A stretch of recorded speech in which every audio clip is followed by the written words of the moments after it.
Good evening, South Tama Trojan fans. Welcome to Week 9 of the Iowa High School football regular season. I'm Darvin Graham. I'm joined by my co-host this evening, Hunter White. Hunter, how you feeling tonight on a beautiful night for football here in Solon? Oh, what wonderful weather for football. It's fall no matter where you look at it. The weather, the trees turn in lots of different colors. It's been beautiful. Yeah, and absolutely. I think we maybe reached the high 60s today over here in central Iowa. The sun is setting, so we've had clear skies. There's really not much wind to speak of.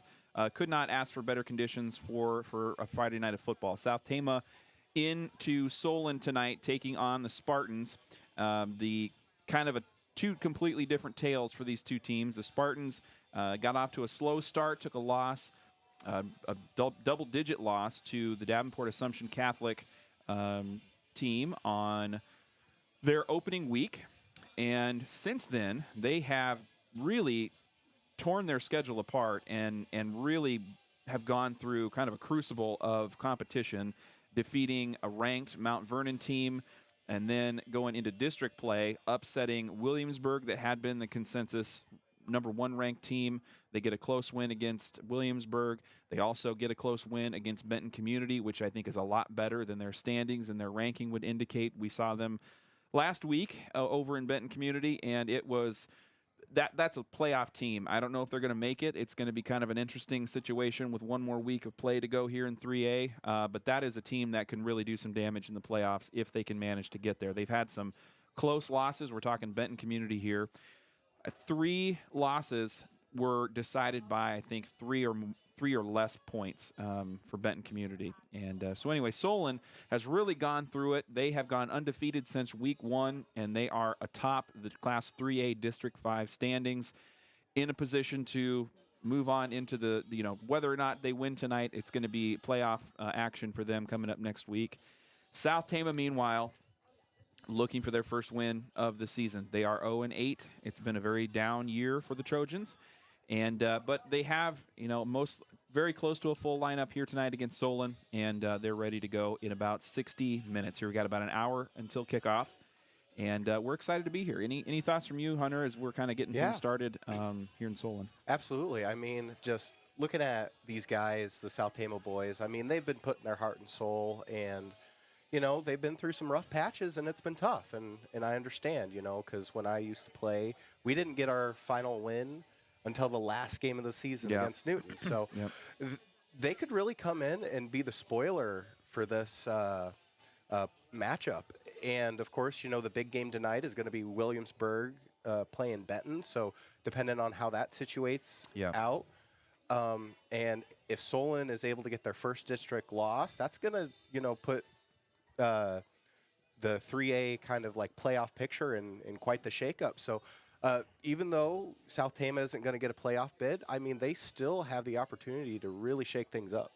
Yeah, and kind of looking at the district standings across the state of Iowa and the 6 different Class 3A districts, it's an interesting picture when you kind of zoom out and look at it all together.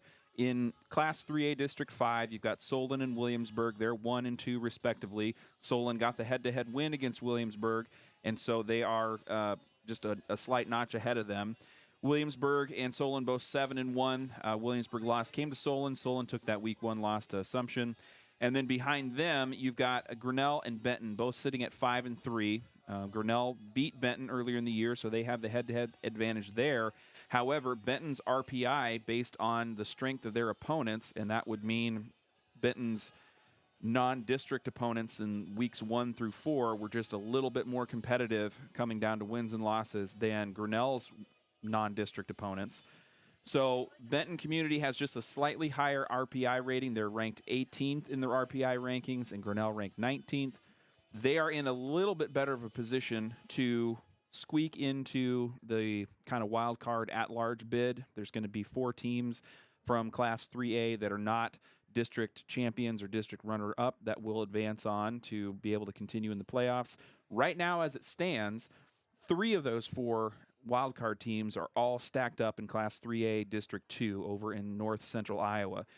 As it stands today, and this picture is going to change as these teams are all playing each other in Class 3A District 2, Clear Lake is at top of that district, leading with a 7-1 record. They just took a loss to, I'm going to miss it here. I think it's Algona they lost to, but I could be wrong.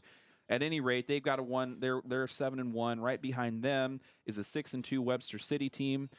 They're ranked 7th in the RPI rankings, and then you've got Humboldt ranked 9th in the RPI rankings at 5-3. Algona ranked 13th at 5-3, and Hampton Dumont Cal ranked 16th at also a 5-3 record. And so, should the right team, if Hampton Dumont happens to get a win tonight and maybe make their way, say Webster City loses, falls to 5-3, Hampton Dumont Cal is a winner and moves to 6-3, they could go up into that runner-up spot, and then that could really tip the scales of the 3A at-large bids as they come in tonight. So still some life, I think, for Benton and Grinnell. They're going to need some help, though, if they're going to make the playoffs this year. Absolutely. So it'll be interesting to see. We'll try and see if we can get into Twitter and maybe get some scores during halftime and such, and try and keep you updated as well. Tonight's broadcast, as you're seeing on your screen, is going to be audio only, as required by our host school here at Solon. They do have a pay-per-view video broadcast going out, so they do not allow video broadcasting, and so we're going to have a radio broadcast for you. We do have some really fun interviews coming up. We got some student spotlight interviews at around 6:15 here in about 10 minutes, just under 10 minutes. We're going to have an interview with our South Tama drum majors from the STC Marching Band. We heard from Emily Carnahan and Maylee Ellsbury. Had a nice talk with them about a week or so ago. And then during our halftime show, it's going to be the Salt Creek Wind halftime show. We will hear from Kayla Heck, one of the team captains for the cross-country team, and from Zoe Zmolik, one of the seniors on the STC volleyball team. So that's coming up at halftime. And we want to say thank you to our title sponsor for our pregame show. It's the Burkwood Village pregame show, and we do thank them for all of their support throughout our season. We do want to have some shout out some events coming up with Burkwood Village. They've got all kinds of kind of seasonable events with their community that they try and bring in the wider South Tama community as well. Coming up next week, a couple of things next week. They've got a Coffee on Kaylee event over at Hardee's. That's going to be some free coffee and conversation with Kaylee Seek, the director over there. That's at 10:30 at Hardee's in Toledo on Tuesday, October 24th. Free coffee and conversation with some Burkwood Village residents and family members and community members. Stop out if you can on that. And then the next day, it's going to be Wednesday, October 25th. They're having a chili cook-off event at Burkwood. That'll be at the Burkwood Village location, just behind Dollar Fresh there, starting at 3 p.m.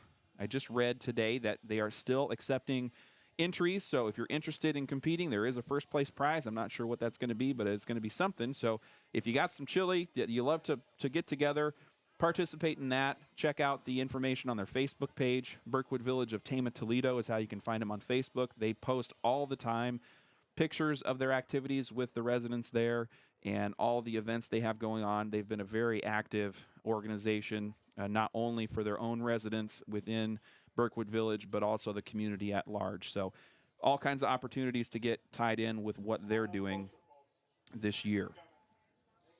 Some other events going on in the South Tama area coming up in the next couple of weeks. The STC Student Council will be sponsoring a blood drive. That'll be happening on Tuesday, October 31st from 9 a.m. to 3 p.m. all day at the STC High School Gym. So if you are able to and like to be a part of the Red Cross blood drive, put that on your calendar, Tuesday, October 31st from 9 to 3 at the high school.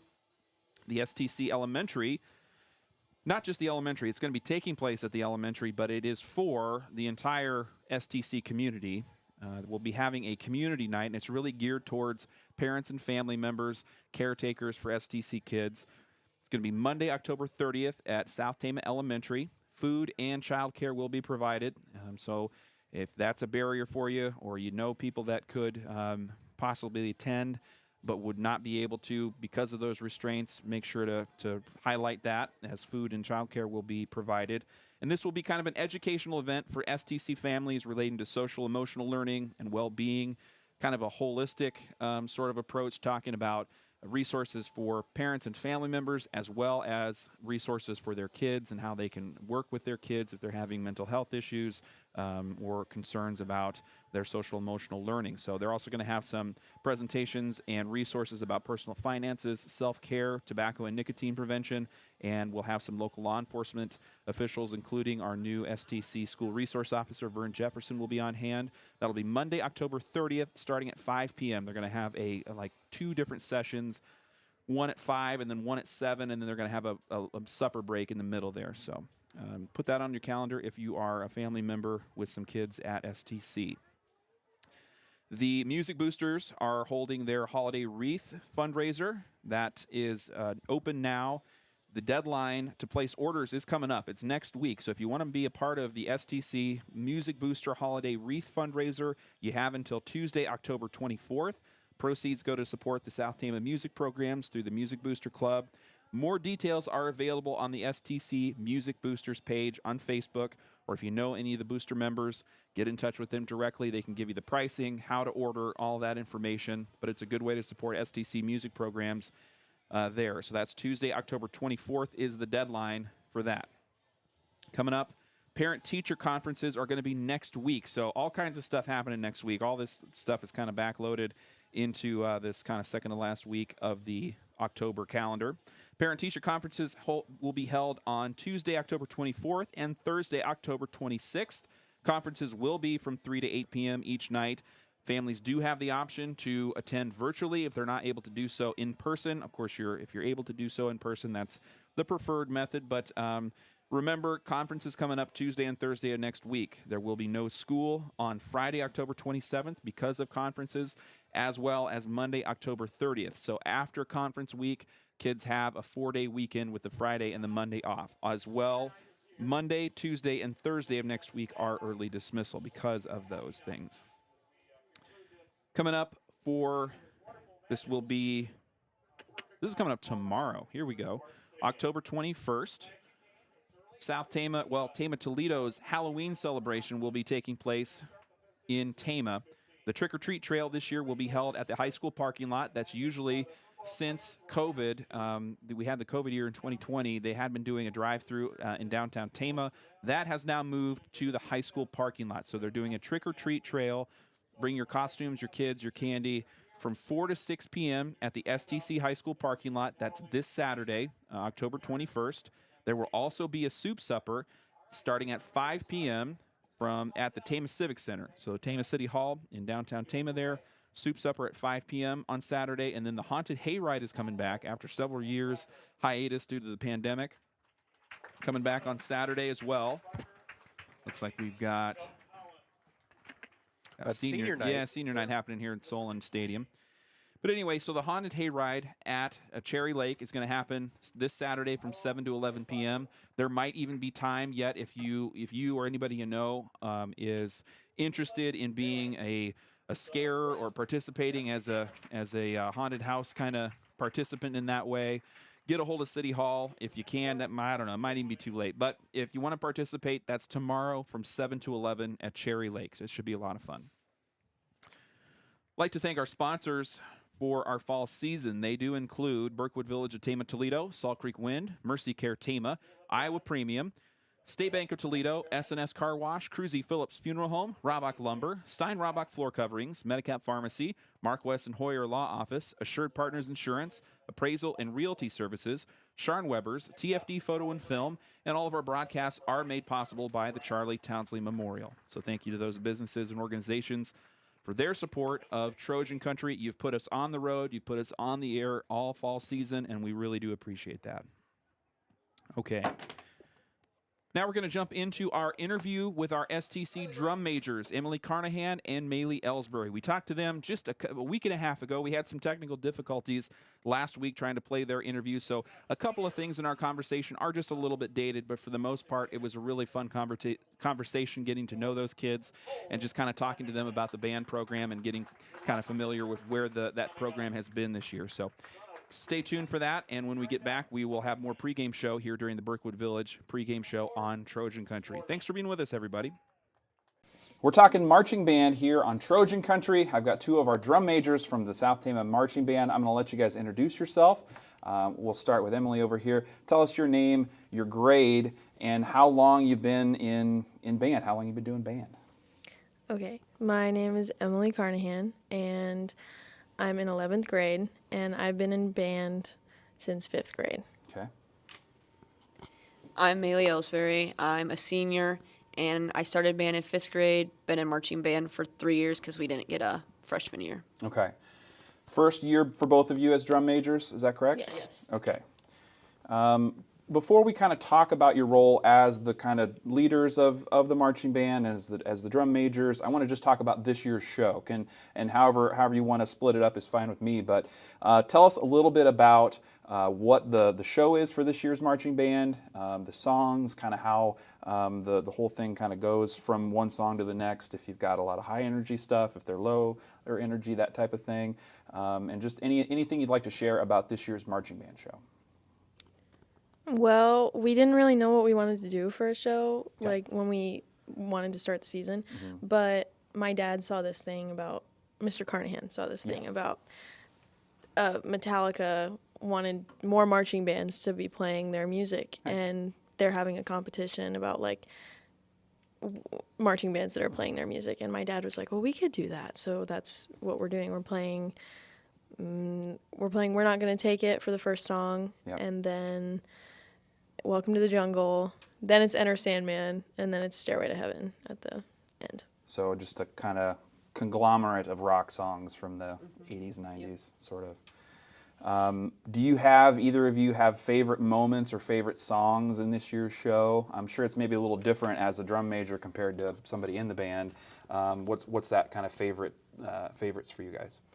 My favorite song is Stairway to Heaven. It's our closer because it has big moments but also has small moments, and it's also our song where we have 3 solos. So Yep. what's your favorite song? My favorite song is also Stairway to Heaven, because Okay. I think it's a really good, it shows what we can do as a band other than just playing loudly all the time. Mm-hmm. And it sounds really nice too. You don't see many other marching bands putting that type of thing on the field for their closer, for their last song. What has been maybe the most challenging part? I know sometimes you get a certain song, it's can be a little bit of a challenge. Is there any like real roadblock type songs that were difficult for the group to get through, or any challenges with this year's show for you guys as drum majors? How has that been? I mean, there's always going to be roadblocks and stuff, but no song in particular, in my opinion, has been overly difficult for us. Mm-hmm. I don't know. We've done a really good job at handling it, I think. Talk a little bit about like the visuals for this year's show. I know sometimes you come out with the panels that go out in the front, or the different drill team costumes, those sorts of things. What's kind of the vibe of the visual element of the show this year? So we start with like a drum beat kind of, and we start with like instruments kind of warming up, supposed to be like that feel. And then our pit tries to get the crowd involved, like clapping and stuff. So I think like we're trying to get the crowd involved, and then we have like our body movements and just visuals throughout, which are hard to coordinate sometimes, get everybody to do it together. But I think overall all of our body movements look good and they're all together. Anything, Dad?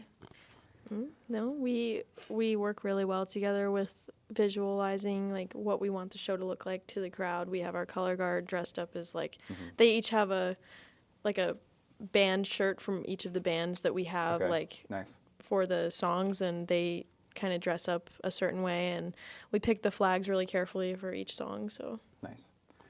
So kind of rolling back the clock a little bit to the preseason or before you got into competition, what was the preparation like for getting the marching band ready to go for competition? I know you guys have a camp every year. What did some of that kind of before school started, that timeline into the first week of competition? What was that like?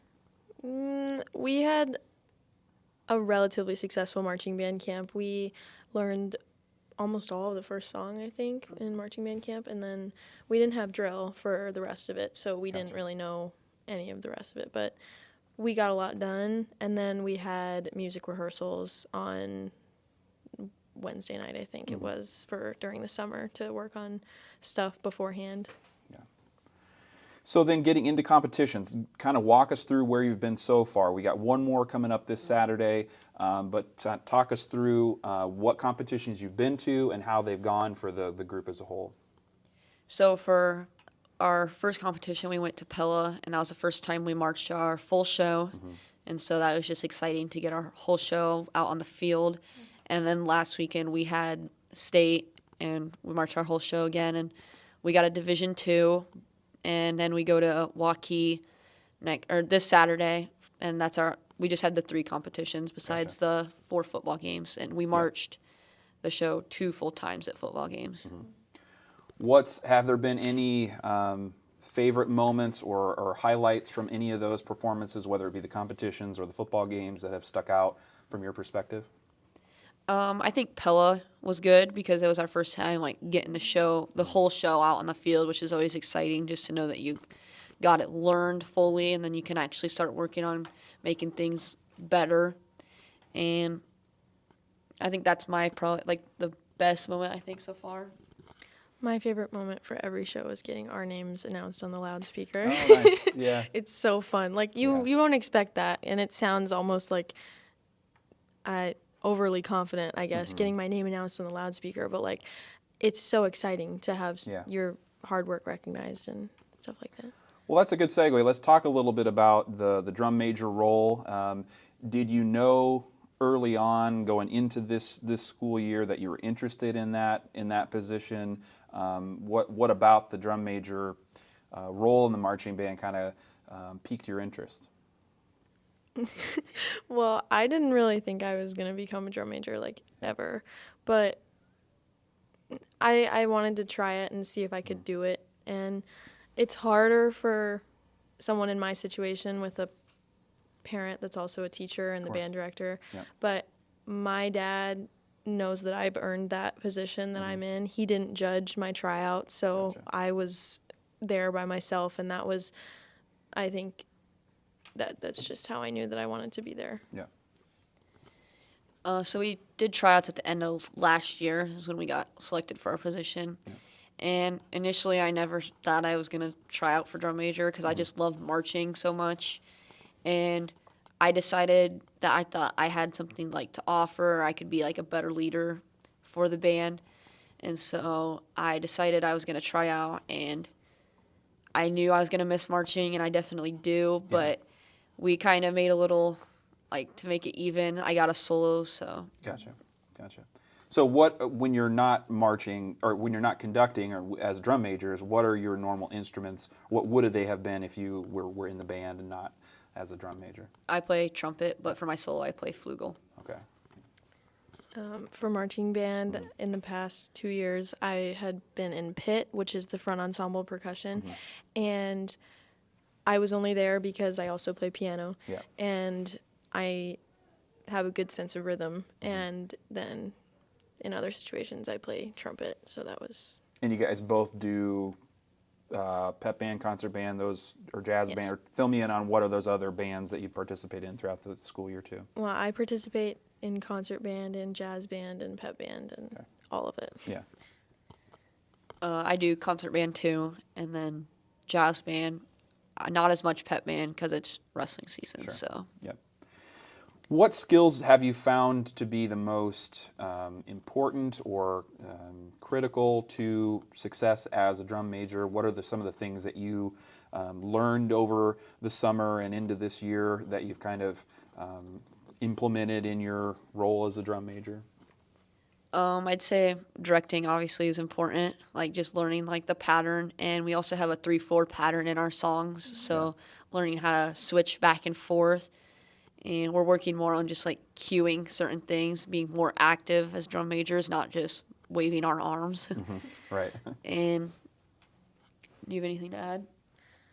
Well, when you look at a drum major, you think, oh, they're just waving their arms around. We spent so long at Cedar Rapids, Kingston. I want to say 20 hours probably between 2 days. Yeah. Just learning how to direct correctly. And there are so many people that come up to me in our band that wave their arms around and am I doing it right? No. And we've learned a lot about the importance of it, even when you don't think anybody's watching you, there always is somebody that's watching those cues and those cutoffs, and Yeah. it's really hard to keep it all straight sometimes. Yeah. What's it been like leading a band in front of your peers? Like, it's not like you're working with a middle school group where you've got an age difference. It's people that you're going to class with and that are your peers, as well as, you know, at the football game, you've got a student section and an audience. What has that been like for you so far? It's hard because you don't want to come off as like too bossy or Sure. anything like that, but if something's going on that you need to be addressing, you need to address it. That's not, I mean, you have to say something if people are messing around. It's hard, but if they don't accept that, then that's another issue with them. Yeah. I'd say another thing is just people take things differently than you mean them sometimes. So figuring out like how to approach different kinds of people and how like different people are going to take things differently is definitely hard. But also just knowing when you're in your role and when you're friends is Yeah. interesting and hard. Yeah. Yeah.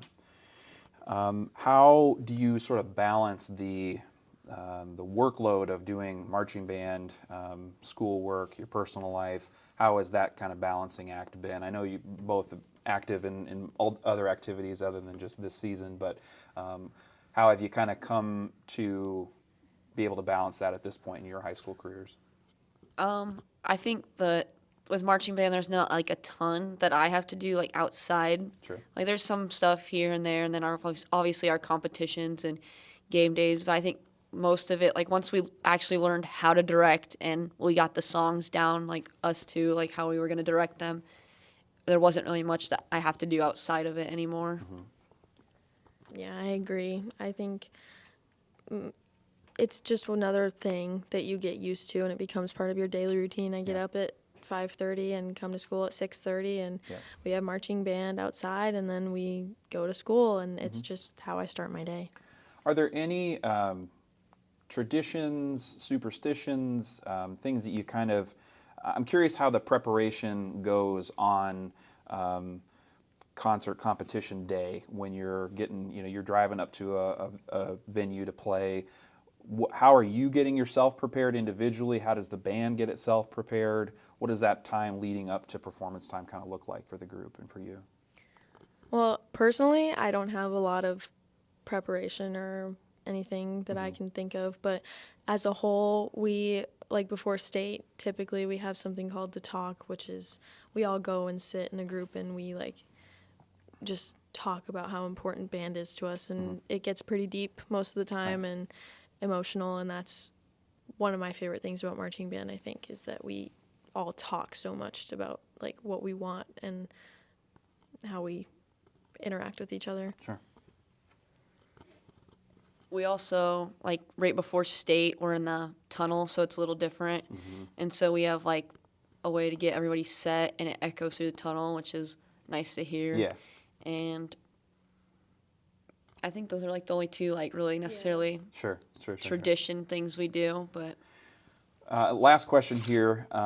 What advice or what words would you have for younger kids that are coming up into the high school years when they're considering if they're going to participate in marching band? What is it that you love about it? What would you recommend or give to them as advice? personally, marching band's my favorite band activity that I participate in, just because it gets you're playing music, but you're not also not sitting in a chair every day, so that you're always learning something different, and you really do have to like put in work to learn, because you're learning music, trying to memorize that. You're learning drill, you're trying to memorize that, and another thing I like about band is just you get to be with a different group of people. You're not like in athletics where you're only with kids that are in sports. You're meeting people that are in clubs. You're meeting kids that are in sports and kids that just don't do other activities also. Yeah. Yeah, I think there's a really big stigma around just band in general, that it's for weird kids or that it's not cool or it's not. I mean, I wouldn't necessarily consider it like a sport, but marching band, it's hardcore. You're working so hard, and it's like it can be really physically draining. Like I was exhausted just from directing after state because of how much energy it takes. And it's so good for you, like mentally and physically. It's one of my favorite things. And I think everybody should try it at least once. That it's just my favorite thing. All right. Well, girls, thank you so much for the time. Emily and Maylee, best of luck to you and the marching band as you go up to Waukee, and we'll be rooting for you. Thank you. All right.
Welcome in live from Solon High School, Trojan Country fans. It is week 9 of the Iowa High School football season and the final game of the 2023 play year for STC. South Tama taking on the third-ranked Solon Spartans tonight in week 9.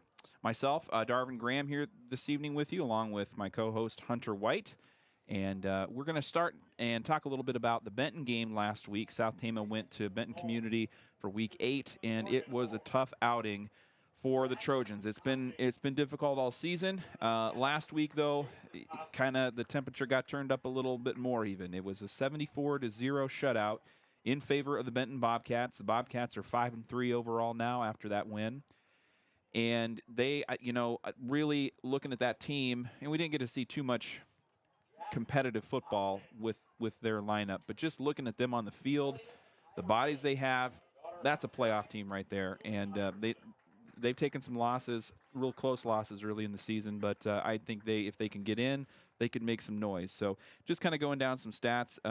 In the first quarter, things just got out of hand really fast against Benton last week. It was 26-0 after the first quarter, and the Bobcats put on multiple touchdowns in each quarter thereafter and got it up to 74-0. Stats for the Trojans. The Trojans had senior quarterback Daniel Weiss under center for much of the game. He finished passing 8 of 12 and passed for just only 8 yards. Did not throw an interception, but the passing game was largely ineffective and unable to work as Weiss was facing pressure most of the night. In the run game, South Tama was led with Cody Blocker. He had a total of 10 carries with negative yards and some tackles for a loss. His total ended up being a negative 16 yards. No touchdowns for the Trojans, of course. The next leading ball carrier was Kinzer Jeanette. He had 6 carries for a total of 9 yards at the end of the day. Gavin Bridgewater just had 3 carries for 5 yards and was in a blocking role for much of the time. South Tama's kind of used him as a fullback since he's come back from injury, just trying to get Cody Blocker some room to run and get their biggest, most athletic body out in space to clear some territory for Blocker. And you need a little bit more than one body to be able to do that. And so Bridgewater's been kind of giving it his best, but has not been terribly productive on offense yet so far from a scoring standpoint or a rushing standpoint. Not many receptions last week either. Jeremy Dolash was the leading receiver for South Tama. He had 4 catches for a total of 17 yards. Also catching passes for South Tama, Kinzer Jeanette, Chase Gustafson, Anthony Thompson, Gavin Bridgewater, and Michael Henry in the second half there. Leading tackler for South Tama was Gavin Bridgewater. He had a total of 10 tackles. And then next for STC, it was Kinzer Jeanette, the other linebacker for STC. He had a total of 5 tackles. The Trojans had no fumble recoveries or interceptions. And on the Benton side, they played 2 quarterbacks. Quarterback Brendan Hying started the game, did not pass the ball at all, had no attempts, no completions. He was the quarterback for much of the game. Owen Chumland, the other senior, they kind of do him in tandem. He had was 2 for 2 for passing and passed for 35 yards and had 1 touchdown in the air. The bulk of their attack came from their defense and from the run game. Their leading rusher was senior Carson Bruns. He had 12 carries for 126 yards and 3 touchdowns. Blake Hying came in the second half in kind of the second and third unit, finished with 5 carries for 106 yards and 2 touchdowns. Also recording touchdowns on the ground for the Bobcats, Owen Chumland, Owen Chumland, Elias Bishke, Easton Pfiffner, and Wyatt Rinderknecht all had rushing touchdowns. The bulk of them only had 1 or 2 carries apiece, but they were touchdowns nonetheless. Carson Bruns and Easton Pfiffner were the only pass catchers for the Bobcats. The leading tacklers, this was kind of spread out as they got into their second unit, so they didn't really have, I think, Dylan Lefevre, a defensive back, had 5 total tackles. He also had 3 tackles for a loss. There were no recorded sacks. And so, yeah, Benton Community, just a very strong showing last week. And so from that, we're going to kind of quickly pivot and talk about our cross-country team, as we've got about 22 minutes from kickoff here. So we're just getting down to our last little bit here of the Berkwood Village pregame show. But some really exciting action happened on Wednesday of this past week. The South Tama Trojans were up in Clear Lake for their Class 3A state qualifying district meet. South Tama's group of seniors, including Tommy Tynisma, James Brandt, Holden Shermer, Braxton Roars, Cade Rosenberger, and then a sophomore, Barrett Jacina. All of those runners competed last year in Washington and were beat out by just a few seconds by a Fort Madison team that kind of came up and surprised some people and got the third place win to qualify. This group came back this year and ended up with a second place finish as a team over in Clear Lake. They defeated 9th-ranked ADM, who was ahead of them by three places in the rankings. South Tama came in ranked 12th, and also a 15th-ranked Decorah team, and they were way down in 4th place. South Tama gets a second-place finish led by meet champion Tommy Tynisma. He was first with a time of 16:17.5. James Brandt, his teammate, came in second, so South Tama took 1 and 2 in the boys' race. Brandt's time was 16:34.8. Cade Rosenberger came in with a 18th place finish with a time of 17:35.4. Braxton Roars was not far behind, finishing 24th with a time of 17:45.6. Right behind him in 25th place was Barrett Jacina. He finished with a time of 17:47.6, and then rounding out the Trojans roster in 30th place was Holden Shermer, who finished just under 18 minutes with a time of 17:57.5. All but Tynisma and Brandt had PRs, personal best records.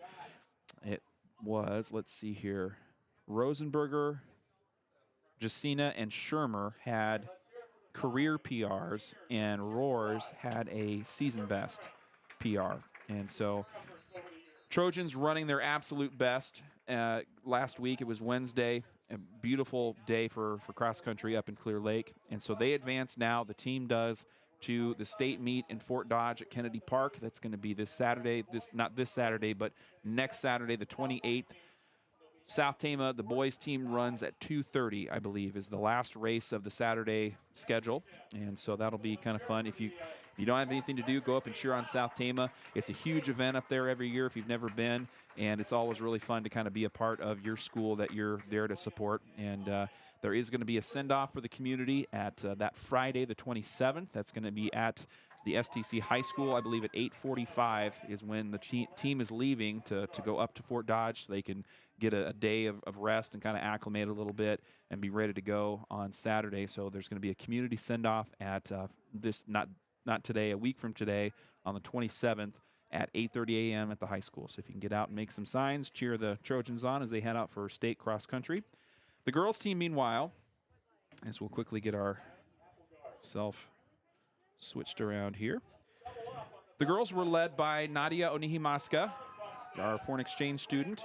She finished in a place of, she finished 44th place with a time of 22:47.2. Senior captain Kayla Heck finished in 56th place. Olivia Smith finished in 75th. Andrea Padilla finished in 76th. And Jenny Manzo rounded out the Trojans roster, finishing in 79th. All right, so we're going to talk a little bit. We got about just under 20 minutes to go before kickoff.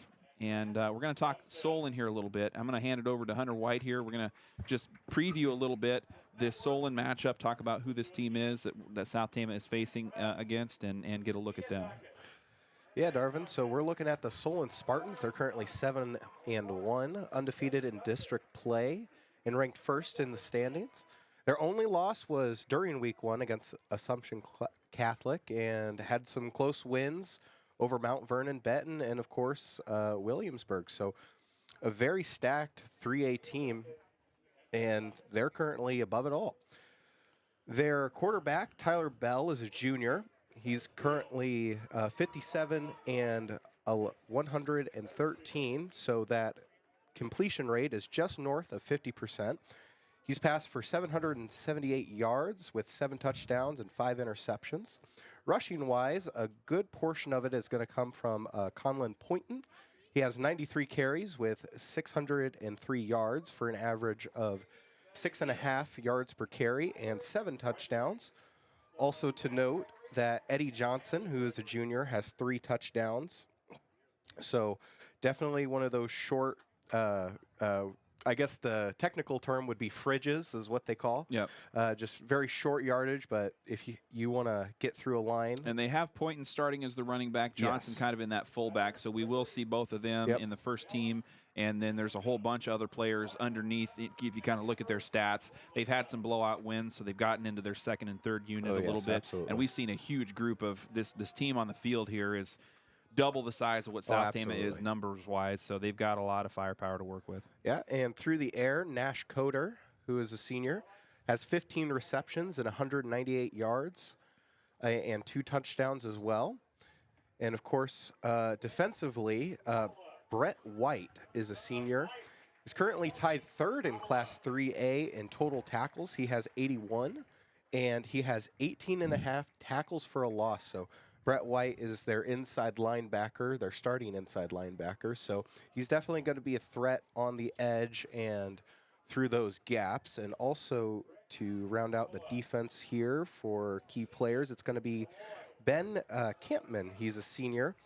Currently has 22.5 total tackles, and he currently leads the Solon Spartans at 5.5 sacks.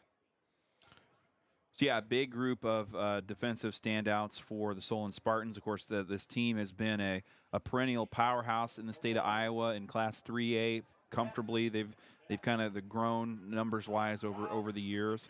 And looking back kind of at the IHSSA history site that's up online, you can look and see how many playoff qualifications a team has made in their school history.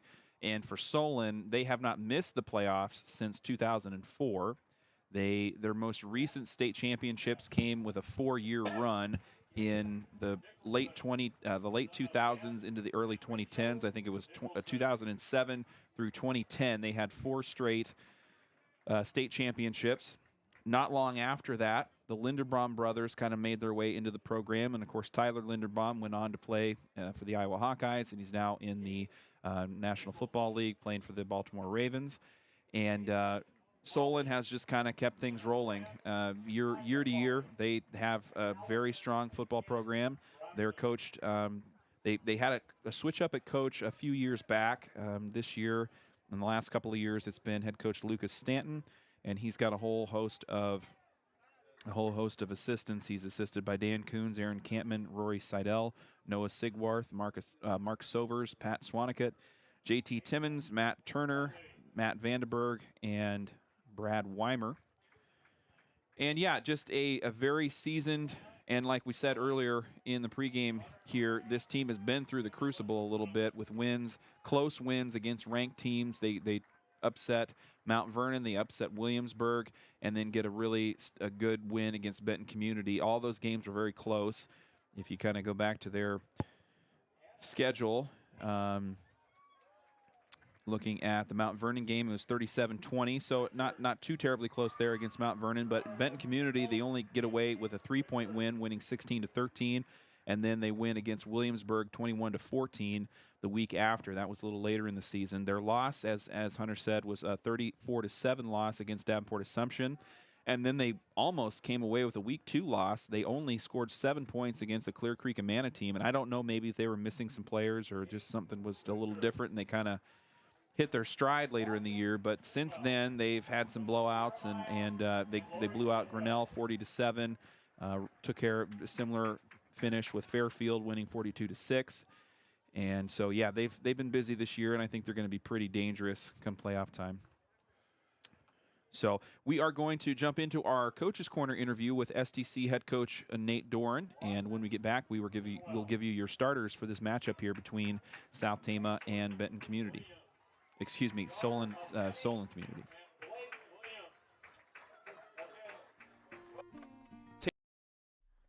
It's time for another Coach's Corner here on Trojan Country. We are talking football with our STC head varsity coach, Nate Doran.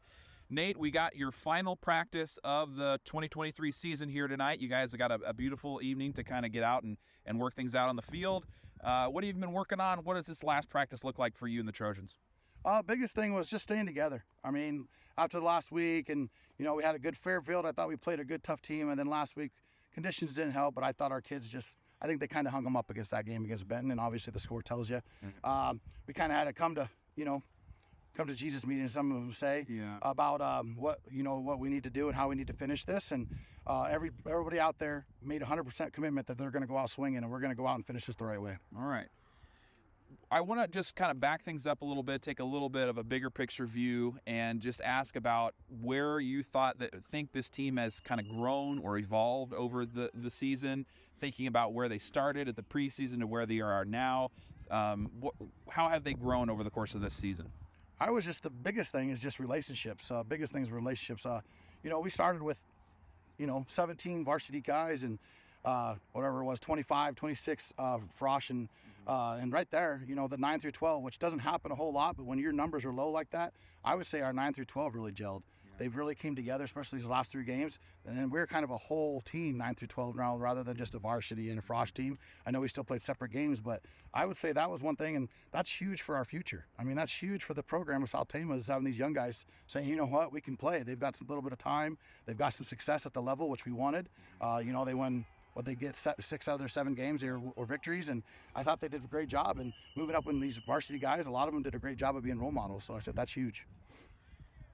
Thinking about the Solon game coming up, you got another very talented ranked team in the Solon Spartans. We haven't seen Solon in a few years now. What are some of the things that you're kind of working on, game planning? How does the preparation look against Solon? We just try to take it back to basics. I got a few link rules that we're going to throw at us defensively that we're going to surprise them with. I hope so. Basically, I picked out 4 of their plays out of each formation. They don't run a whole lot, and we just repped and repped and repped. I mean, we've done that similarly with other games, and hopefully this time it took. And like I said, man, the kids, when we came to practice on Monday, we made a commitment to each other that we're going to go out the right way. Yep. Win or lose, we're going out the right way. You've had some sophomores, even a couple of freshmen starting some games for you. Kyle Youngbear comes to mind, stepping in last week in linebacker. He's in again tonight against Solon. Any thoughts you have about some of those Frosh kids, the freshmen and sophomores coming up? How have they contributed, and how are they looking at this point in the season? Well, our biggest thing was when I started the season, people were wondering, why don't you bring these kids up? They had a lot of success in 7th, 8th grade. But at the end of the day, they were middle schoolers last year. And, and it took some while. And I think what happened was hopefully what worked, it worked out, and they got success. I mean, they got 6 straight games as wins, and they built a bond, and we started having better practices together. And then, coaches are telling me, hey, I think this kid could actually play a little bit for us at the varsity level. This kid could do it. And we gave him a shot. And so far, it's worked out. Last couple of games, we've got a lot more bodies out there, and we started meshing a little bit. And, that's it. Like I said, building the future, man.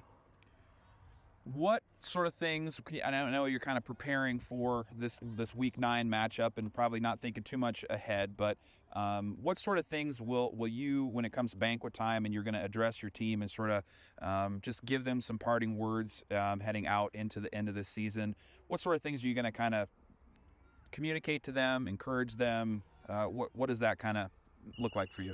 My biggest thing that I like to always say is, football is like the game of life, man.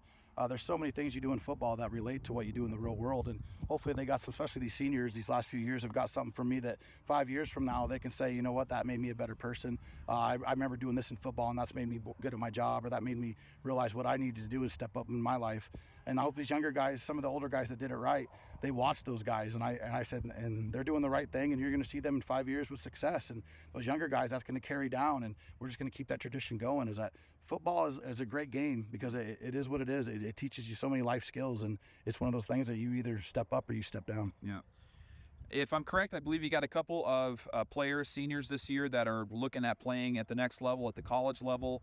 Can you talk just a little bit about those kids and what their potential might be as they look to continue their football career? Yeah, obviously Gavin Bridgewater is one of those. He's been looked at for a while. He's got the potential to play at different things. He even probably has an option to even play football or wrestle. I don't really know what his decision is yet. I know he's keeping his options open, and good for him. I mean, he's got a lot of opportunity, and he's going to have a bright future. Cayenne McBride is another one that I believe has made a commitment to Simpson already, and he signed his letter of intent. He's going to go down there and the Storm and see what he can do at that level. And one guy I think that hasn't officially decided what he's going to do yet, but I think Jeremy Dolash might give that second level a shot, and I know he's got a couple schools that have been calling about him and asking him. So I wish them the best, and I'd love to go see them on Saturday. Looking ahead to the future, where does the South Tama program go from here? I know the last few years have been difficult. Not a lot of wins have come the Trojans' way. Mm-hmm. How does this program improve? How can we, as a collective community that are supporting these players and the coaches, how do we improve upon where we have been the last few years and get better in the future, do you think? I honestly don't know the perfect answer to that, but I hope one thing is that they know that as coaches we've done it right. We've tried to do the right things for our kids. We tried to do the right things for this program, and we've done the right things for our community. I know the win column hasn't been notched a whole lot, but you know what? A lot of these kids are going to walk away with life skills and life goals and say, you know what? I learned that playing football. I learned that from a coach that I had in high school, and I think that's the biggest situation right now that we have. I know there's some talent coming through the school, coming through this that we could build upon, and I think what we've done this year, letting them have success is something that we can build on. And I don't know if I will be around to see that, but It is what it is, and I hope I want to say that I enjoyed my time at South Tama, and just to let everybody know that it's probably my last year as the head coach. Okay. And we'll wrap up kind of as we usually do. We're talking about next this week at Solon. Can you give us your injury report and tell us who's going to be in and out? How did last week go as far as injuries, and how's the team looking headed into Solon? Yeah, we lost a couple guys. I don't know officially what really happened, but they won't be able to play this week. They weren't cleared. Yeah. Jacob Youngbear, he did something unfortunately in the first play of the game, and he's not going to be able to play. Keaton Sokol, another one, went down in the third quarter, so he was not going to be able to play. The other one that got hurt, we won't have, is Chase Gustafson. Will not be able to play Friday night. And then luckily, we did have an injury report with Cody Blocker, but he's good to go. Okay. So we're all ready to go with him. He's been cleared and ready. And practice captains this week. Do you have practice captains for the group? We don't have any practice captains this week. All right. So any final thoughts as you guys head into your Solon matchup on Friday, and thoughts about this season? Biggest thing is come watch these guys finish this. I mean, like I said, win or lose, these kids are going to give it all they got. They're going to give out their heart, and it's going to be a game that we're going to remember. These seniors are out here to make a member. One thing that I always told them, man, that jersey you're wearing, that number, you borrow it, and who wears it next, hope they're proud to fill it. So that's what you're trying to do this Friday night. All right, Coach, it's been a pleasure working with you at South Tama football. I think you've done things the right way. And I wish you all the best going forward. And we'll be rooting for you in the Trojans on Friday. I appreciate that. Thank you so much, Darvin. Appreciate it. All right, that was South Tama head varsity football coach Nate Dorn.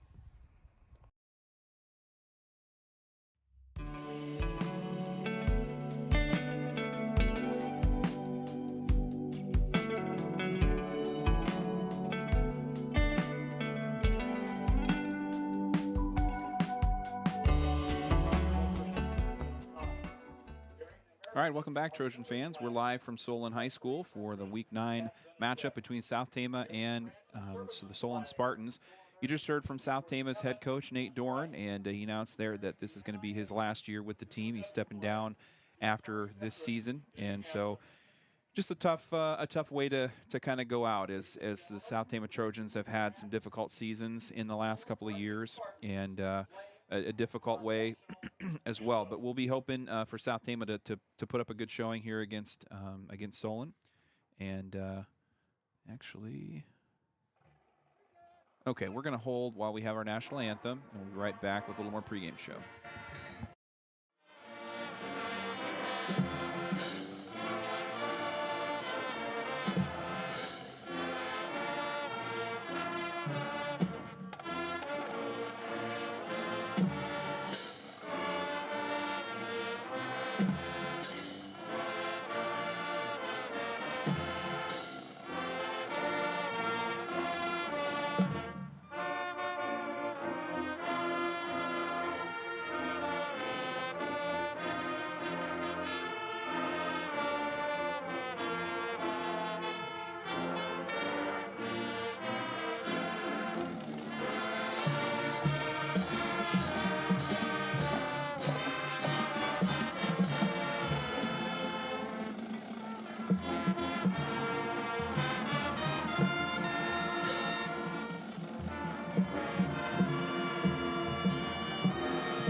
Okay, so we just had our national anthem there, and sorry, it's always kind of hard to time those things out. You never know when the band's ready to start, or if they're hanging out in the middle of the field, or what they're doing. But at any rate, we were talking about Coach Doran, and you heard there in his coach interview that he's going to be stepping down after this year. And I just want to say, having worked with Coach Doran through Trojan Country, I believe my first year broadcasting at South Tama with Trojan Country and Cat Campbell Courier was the same year that Coach Doran started. 2016 was when he took over as head coach from Jay Hosky, who retired following a very successful 2015 year. And since then, Coach Doran has really put his heart and soul into this program. You can see it as he gets ready for each season.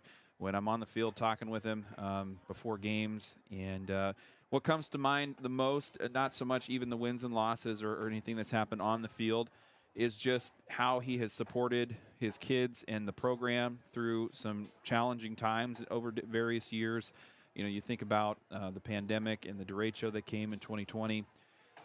When I kind of go back and look up Coach Doran, if I just go into South Tama's Facebook or into my Facebook and kind of plug in South Tama football, the things that come up first are not necessarily game scores, but are pictures and posts from South Tama's football kids going out to help out in 2018 when the tornado hit Marshalltown. There was a group that went out there and helped with the cleanup and just volunteered. The same happened 2 years later when the derecho hit Tama County. And I remember seeing Coach and kids and other coaches out just helping out and lending hands when they can. And the same was true, in COVID when things had to be, you think about distribution of, that was more derecho, but water distribution and things like that. And I just really want to wish Coach Doran the best. I feel like he has done right by South Tama's football program, and look forward to whatever's next for him. So, at any rate, South Tama, we are about a minute away from kickoff, or for these teams are getting ready for kickoff, and we'll bring you this Class 3A Week 9 game here in a moment. We're going to take a quick break, hear from some of our sponsors, and we'll be right back with kickoff here live from Solon High School. Thanks for being with us.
Welcome back, South Tama Trojan fans. We're live from Solon High School, and we are just about ready for kickoff between South Tama and Solon here tonight in Week 9.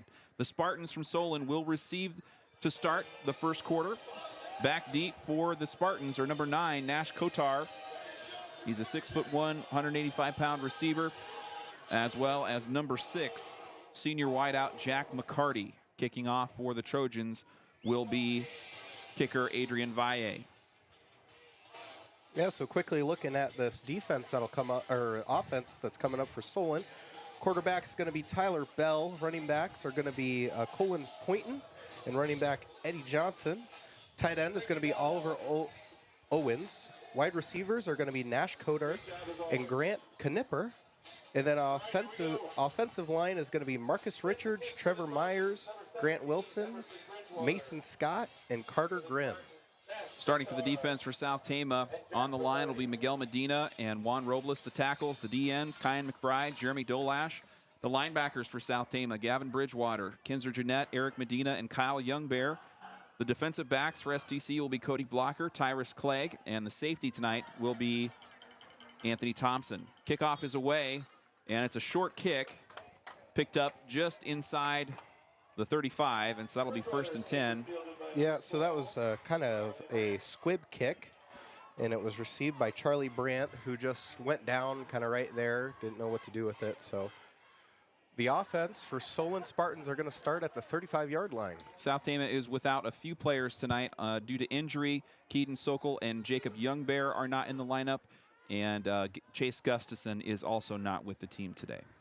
So they got 3 receivers on the far right side. They're going to pass. It's going to be picked up by Knipper, who's going to be brought down right at the line, basically maybe about a yard. And number 25 for the Trojans, that's Eric Medina on the tackle. So that's going to bring up a 2nd and 8. Tackle on the play by number 25.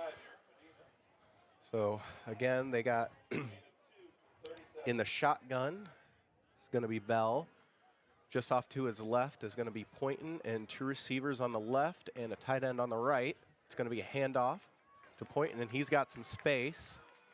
Going to be brought down at the 46-yard line. Good enough for a Spartan first down. And McBride on the tackle. So far so good for this Spartan offense. Running game kind of getting things started. The Spartans can kind of do it both ways as far as running or passing. They've excelled in either direction. I think their run game is maybe their stronger of the two. Here's a quick screen pass out to the left side, and it's going to be near a first down. That was Knipper again on the reception. Yeah, the Spartans just have so many tools that, if they get a couple holes in the run game, they'll do it that way. Otherwise, they can throw it in the air just as fine. They can kind of choose whatever they want. So it's going to be 1st and 10 for the Spartans on the 42. It's going to be another run play out to the side. Bring up 2nd down. So that time, Braden Moore on the carry. Again, Spartans are kind of playing in that shotgun look formation, kind of giving whatever kind of play with the wide receiver looks.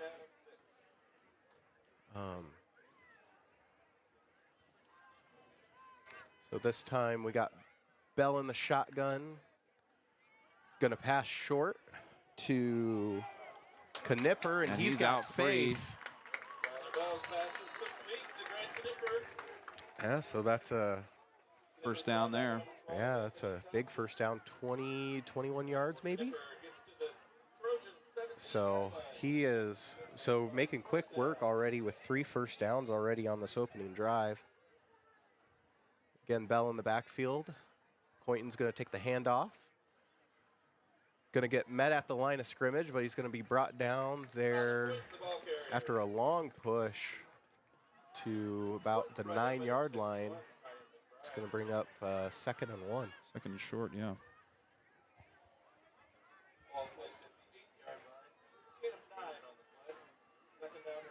Second down for the Spartans. Into goal line territory. They've been marching down the field here. Handoff straight up the middle, down to the 5-yard line. He's brought down short of the goal line. Brayton Miller, the ball carrier. Yeah, they've been handing it off to a lot of different folks there in the running back position, so they got good rotation going. But I mean, with the amount of seniors that they Right, have, it's right. just absolutely crazy. So Bell in the shotgun. First and goal on the 5. He's going to find some space, and that's going to be a touchdown for the Spartans on the run game. Miller this time with the score. And so the Spartans get on the board first, and they lead 6-0. Yeah, so I mean, just kind of Spartans just have that nice tempo, sustained drive, kind of hand it however you want. They did a couple plays up the east side of the field. That big play there by Knipper, that was over on the right side of the field. Just kind of all the short passes have been kind of out of the flats, so very conservative, but it's working for them. And the kick is going to be up and through the upright. So that's going to be 7-0 for the Solon Spartans. With 9:47 left to play in the first quarter. All right, so Solon quickly gets on the board against South Tama. All right, we're just going to... I've got a new scoreboard I'm working with here, and I'm just going to turn our time. I don't have another person to run our clock, so we're going to keep the clock as it is, and we'll just give you down in distance as we go. Absolutely. And so the extra point makes it 7-0. And it looks like Solon's having some troubles with their scoreboard here. That's the second or third game this year. I don't know what's going on with these scoreboards. We've had multiple issues. Yeah, they have the 6 up there, and now it's 0, and there's the 6. All right. Okay, there it goes, 7-0. And Knipper is going to be the one back to kick. To receive for South Tama is going to be Cody Blocker and Tyrus Clegg, I believe. Yes. And the kick's away. Going to be received. Clegg picks it up on the near side, cutting into the middle to the 20, and he's brought down by a host of Solon Spartans. 1st and 10 for the Trojans, deep in their own territory. Daniel Weiss and company will set up and get their first drive going. Absolutely.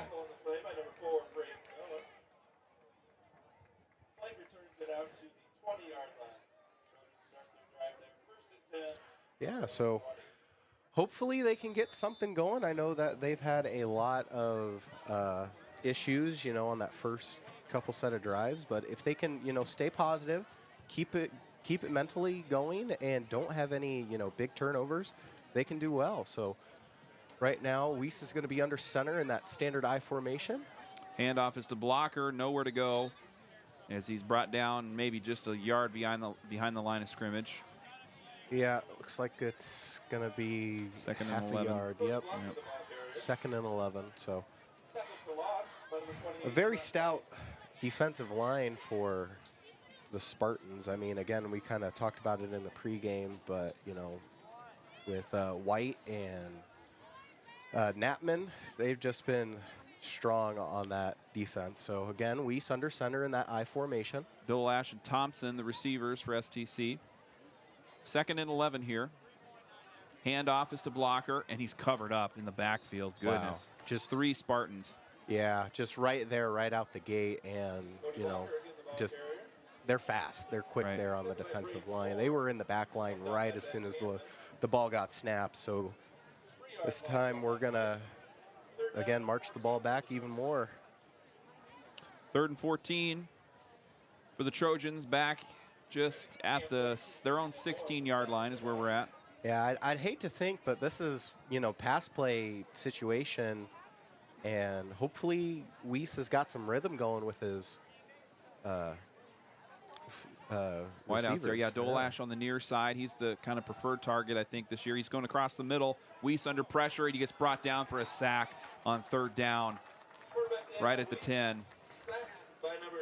Yeah, that's just an unfortunate set of circumstances, of course, with Ryan Walsh there on the tackle. But, I mean, just, our front guys, we had a offensive line kind of change up, didn't we? We did. So we've got Wyatt Sermon starting at center, With Keaton Sokol out, he had been starting at a tackle position. They've kind of moved some kids around, and so yeah, and we'll use this time to give you your offensive starters. So on offense, quarterback Daniel Weiss, running backers, as we've said, Cody Blocker and Gavin Bridgewater. We got an injury timeout here on the field, so just a little bit of a pause here. So the running back is Cody Blocker. The fullback is Gavin Bridgewater. Wide receivers are Anthony Thompson and Jeremy Dolash. Tight end for the Trojans is Kinzer Jeanette. And then on the line for the O-line is going to be center Wyatt Sermon. Guard Miguel Medina. Tackle Emerson Bridgewater. Guard Kyan McBride. And tackle Drew Mellies. So some underclassmen making their way into the starting lineup this year. That was number 29 for the Spartans, getting helped off the field. He's, hold on here, no, 25? No, 28, I think. So that's Brett White. And so he's their leading tackler. That's not a good sign for the Spartans. So White got off on his own 2 feet, but he's kind of gimping around a little bit on the sideline with his helmet off. So he's going to have to get looked at, I think. We'll see how the rest of his day goes. Yep, so Valle back to kick, and back to receive is going to be Kotar and I believe Knipper. And Adrian Valle punting away. He gets the punt off cleanly. It rolls down just in front of the 50-yard line. Yeah, so 47 of the Trojans. That was a pretty good punt because that was back, Valle was punting back to our basically end zone. Right. So that was a good boot by Valle. So the Spartans will take over after a quick 4-and-out or 3-and-out for South Tama after a punt from Valle. Solon starting on the South Tama 47-yard line. And they were leading 7-0. First quarter action here. 7:53 on the clock, first quarter. Bell on the shotgun, looking to throw. Straight ahead to number 9, Nash Kotar. And that's going to be Gavin Bridgewater on the tackle there. So good job by Gavin, able to get the wrap up. That was a big hit, too, right out as soon as the ball was received. So it's going to bring up second and 2 or 3. Second and 2, yeah. So again, back in the shotgun, going to be handoff to Poynton. Quick play there. Good blocking by Solon as Poynton makes his way well to a first down and then some, getting all the way down to the 26-yard line. Yeah, I mean, just Poynton's been fast, and you know, with 6.5 yards per carry, he's gonna truck. As long as he's got his feet moving, he's gonna keep going. So First and 10 with 7:15 on the clock in the first quarter. Ty back Bell. to pass. Pressure. Here's, almost a sack, and it is a sack. Wow, excellent job there by the front set of South Tama Trojans. Able to apply that pressure, keep Bell in the pocket. Of course, he was kind of holding the ball a little bit longer, but sounds like Dolash was the sacker on that one, the one that got the sack. But so excellent job from our front set of guys, able to kind of get it now. So Bell back in the shotgun, and right there, and he missed the tackler, and loose ball comes out. It's not going to be a fumble. It'll be an incomplete pass. The Spartans kind of let South Tama get through the line, and Bell took a beating there. Bridgewater and Dolash got to Bell, and he just got the ball away as soon as contact was made. Yeah. And it'll be an incomplete pass, no fumble on the play, bringing up third down. Yeah, good pressure there by South Tama. Yeah, Gavin just shot through the gap and was right there, right at Bell. And this time there's going to be a flag on the play. Looks like it's going to be offsides, South Tama. So our first penalty of the day for South Tama. 6:37 on the clock after the penalty. That moves the ball up to the 21-yard line, third and 4. So 3rd and 4, Bell in a shotgun, Poyen to his left, 3 receivers to his left. He's going to look left. Looking to throw downfield, 2-on-1 in the end zone, and it's a touchdown. Yeah, the coverage just wasn't quite there. Safety from South Tama had to pull all the way from the center of the field over to that left-hand corner. And that's going to be a touchdown. So Kotar with that reception. And so that makes it 13-0 Knipper coming out to kick the PAT.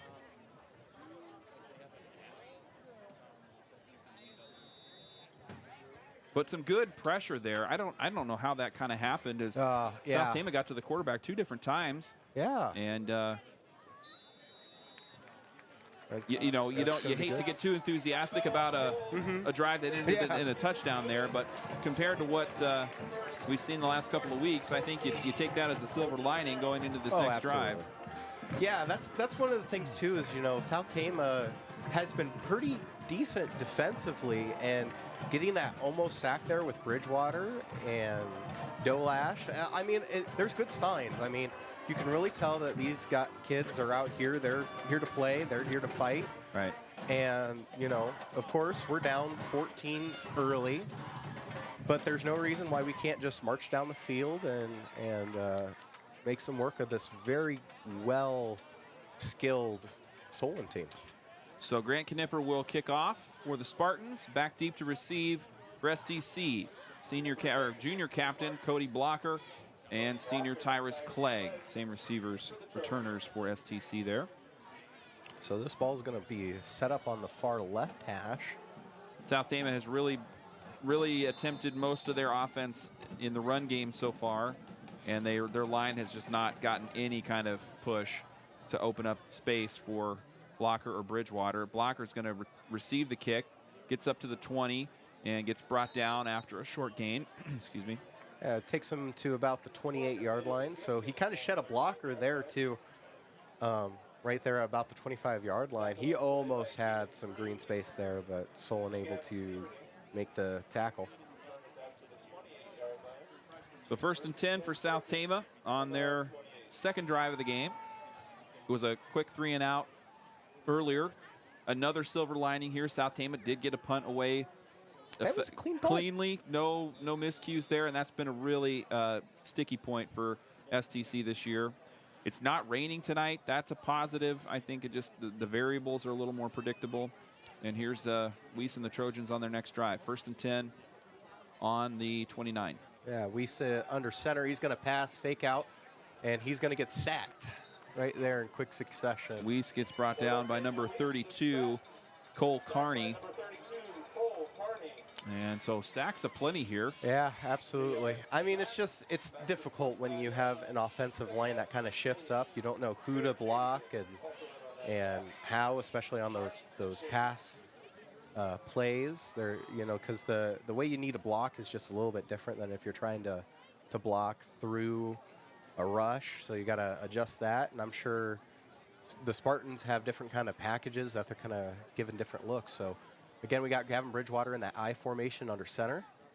He's going to do a short pass out to Dolash. He's going to take that and shed a blocker and go about to the 31-yard line. Short gain there as Dolash gets pushed out of bounds. That will get the Trojans just past their original line of scrimmage, and that'll bring up 3rd down. Yeah, so what would this be, Darvin? 3rd and 8? 3rd and 8, yeah, roughly. So our scoreboard here in the stadium is not showing down and distance. We just have a score and a time, so we kind of have to just do our best with the marker over there. Although we do have another one of those digital down markers I noticed that. That's the pretty fun. chain gang is using. That seems to be the trend lately. Absolutely. So 3rd and long situation for Gavin and crew. He's going to take it under center. Big handoff there, right under center to, I believe. That was Bridgewater, the carrier, and he's going to be short of a 1st down. But I mean, he's still got a little space there. Positive yards for sure. Yep. And that'll bring up 4th and 4, and now.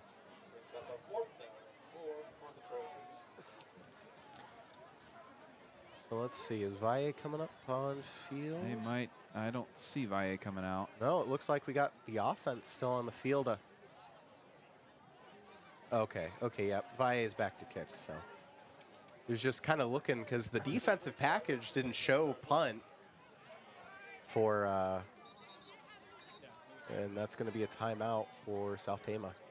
So they're obviously going to want to talk about it. I know that they were kind of looking like they were going to try and go for it on 4th down. Yeah. So Coach Dorn's going to talk it over, see what they can do.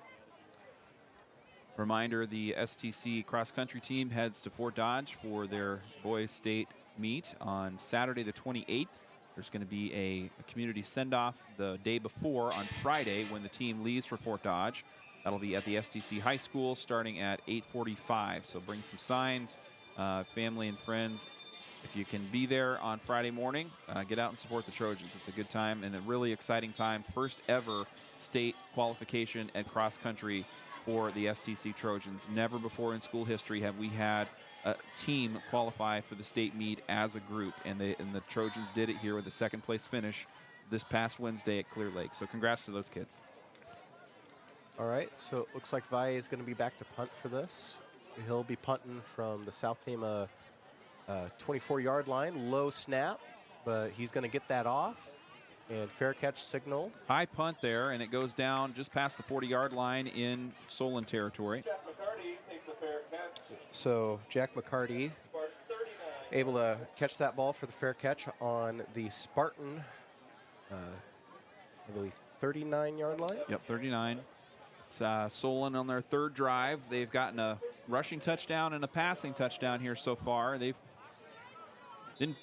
It's just been a pretty smooth game. We've seen this from some of these kind of top-end teams that South Tama has faced, is they've just kind of shredded straight through South Tama's defense.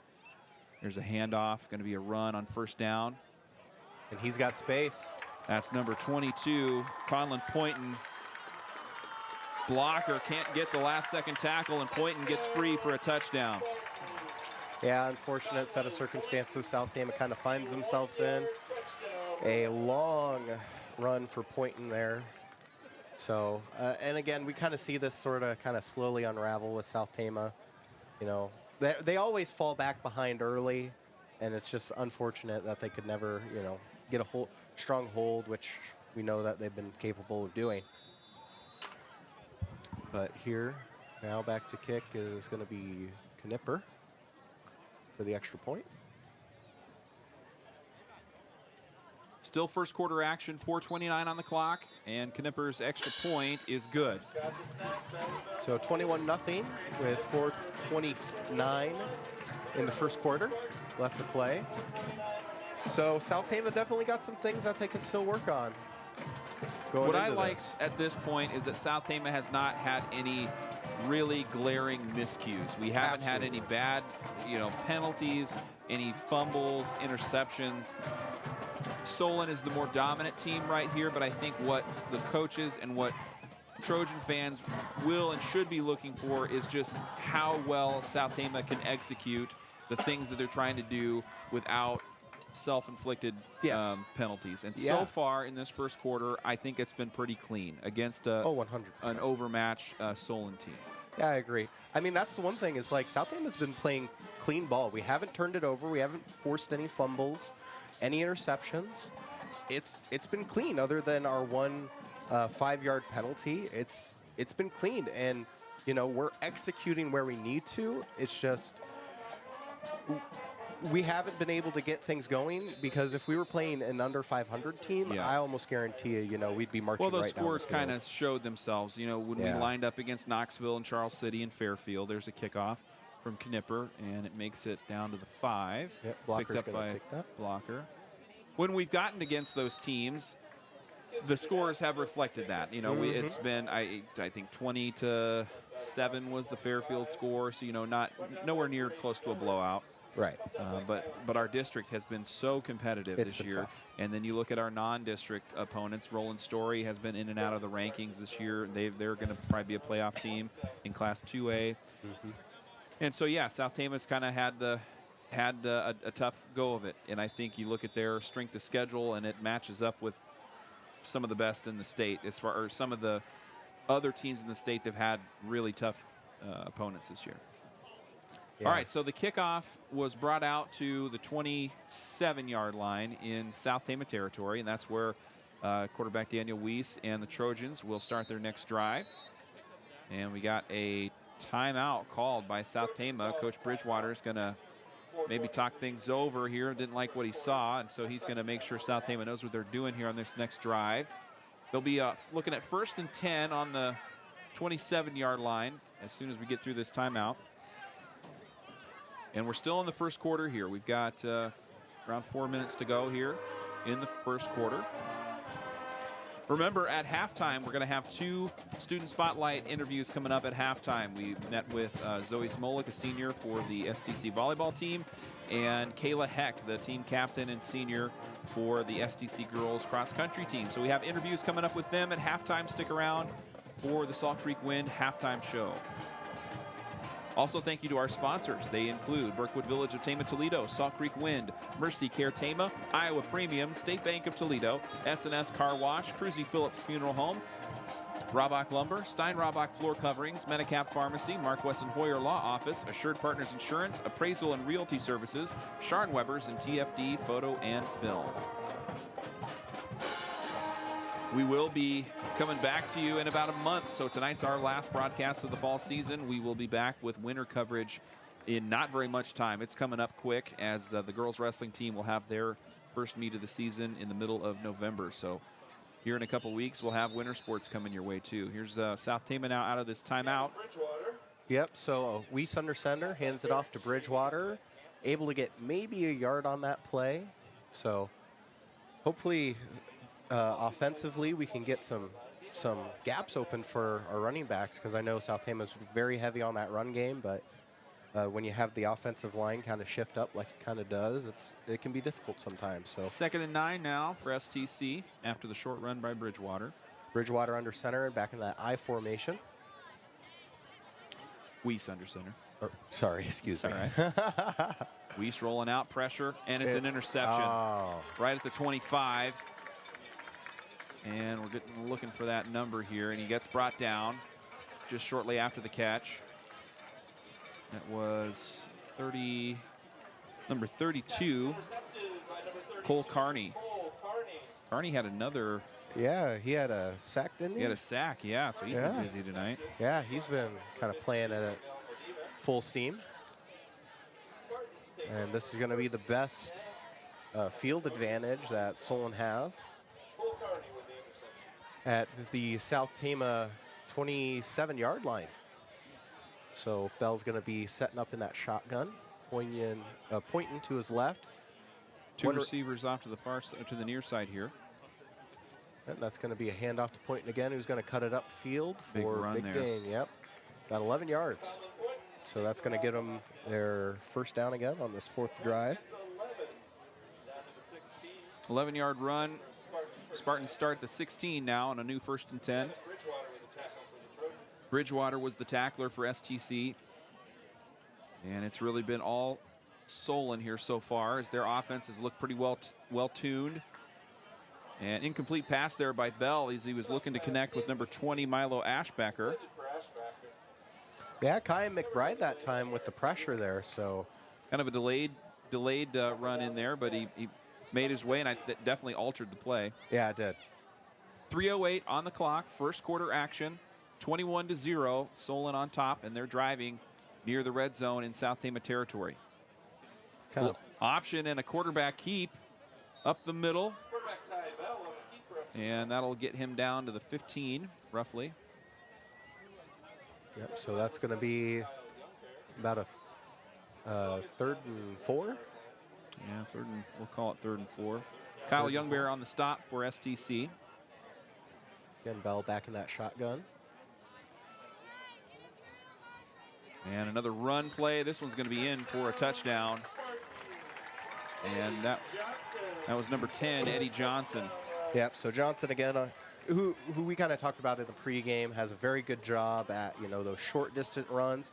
You could kind of see that there with, he was able to shed 2 tacklers from South Tama, able to push through. So excellent job, churning his legs through that contact and able to get the score for Solon. So 27-0 as Knipper's Point is up and good. So that makes it 28-0 for Solon with 2:38 left to play in this first quarter. Similar story here as South Tama's matchups against Williamsburg and Benton have netted similar first quarter production from their opponents.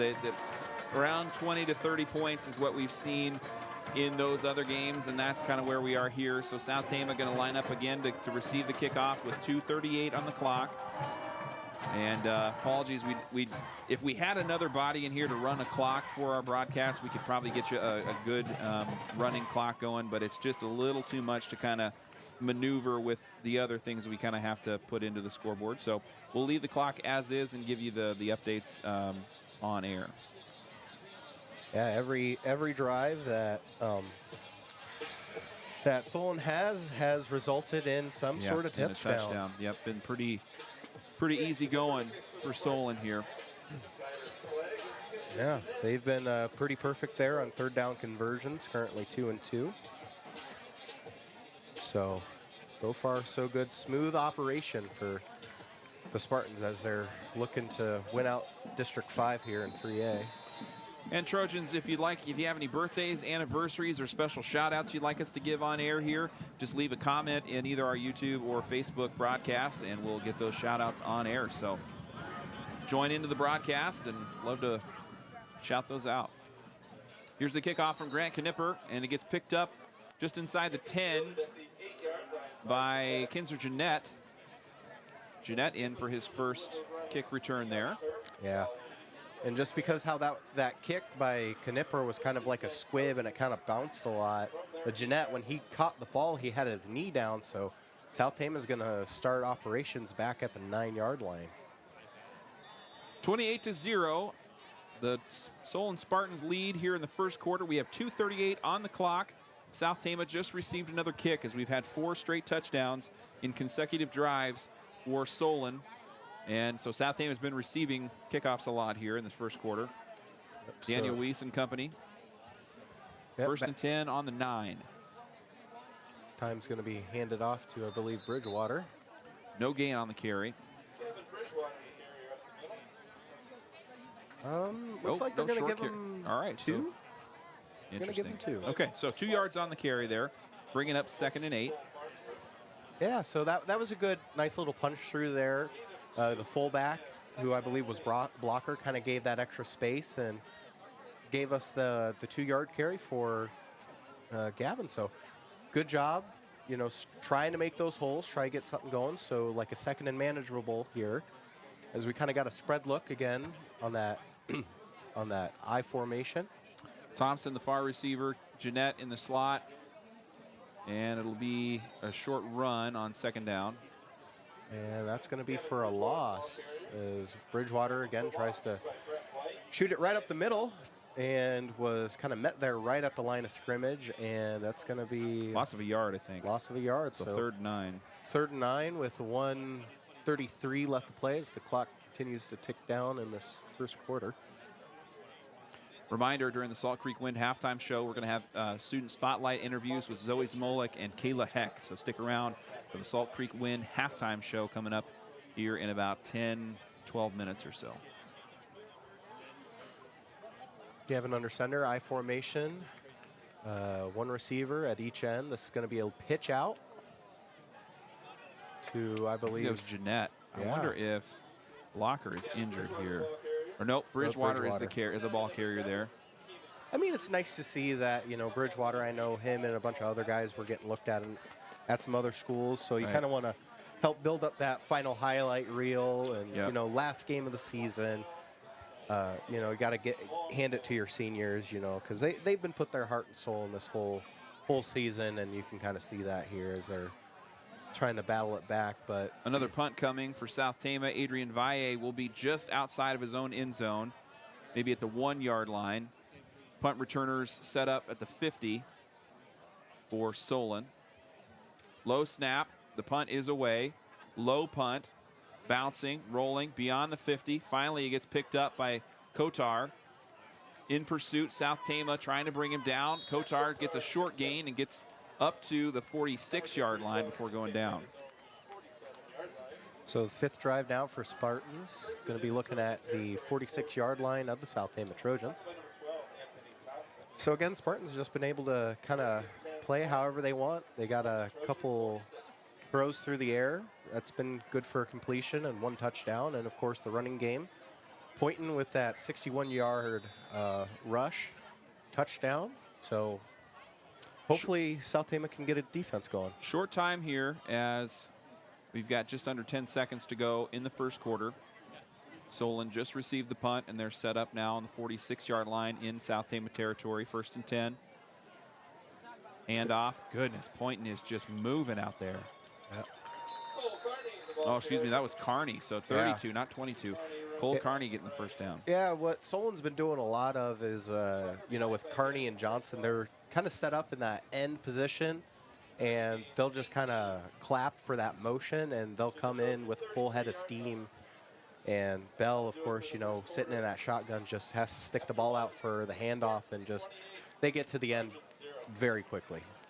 All right, we are going to go to a quick break. We'll be back with the start of the second quarter here live from Solon High School. Thanks for being with us here on Trojan Country.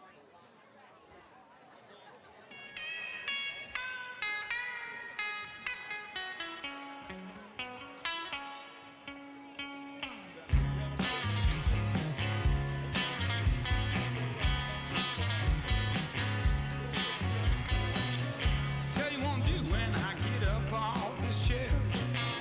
I'm gonna get right up and walk away from here. Take an airplane or a southbound train. It don't matter, 'cause to me it's all the same. And I can feel the sunshine beating down on my face. And I can see the colors done all over the place. My life to this point has been tragic.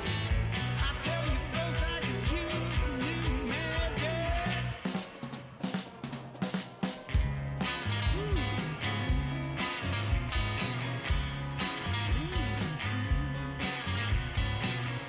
Tell you what I'm doing when I climb down off this fence. I'm gonna do something for once and make some sense. And grass is greener around the other side. And in this I am surely bona fide. Well, I can feel the sunshine beating down on my face. All right, welcome back, South Tama Trojan fans. Out of the first quarter, Solon leading 28-0. They're up big here. Start of the second quarter. yeah, and already another handoff to, I believe, Poynton.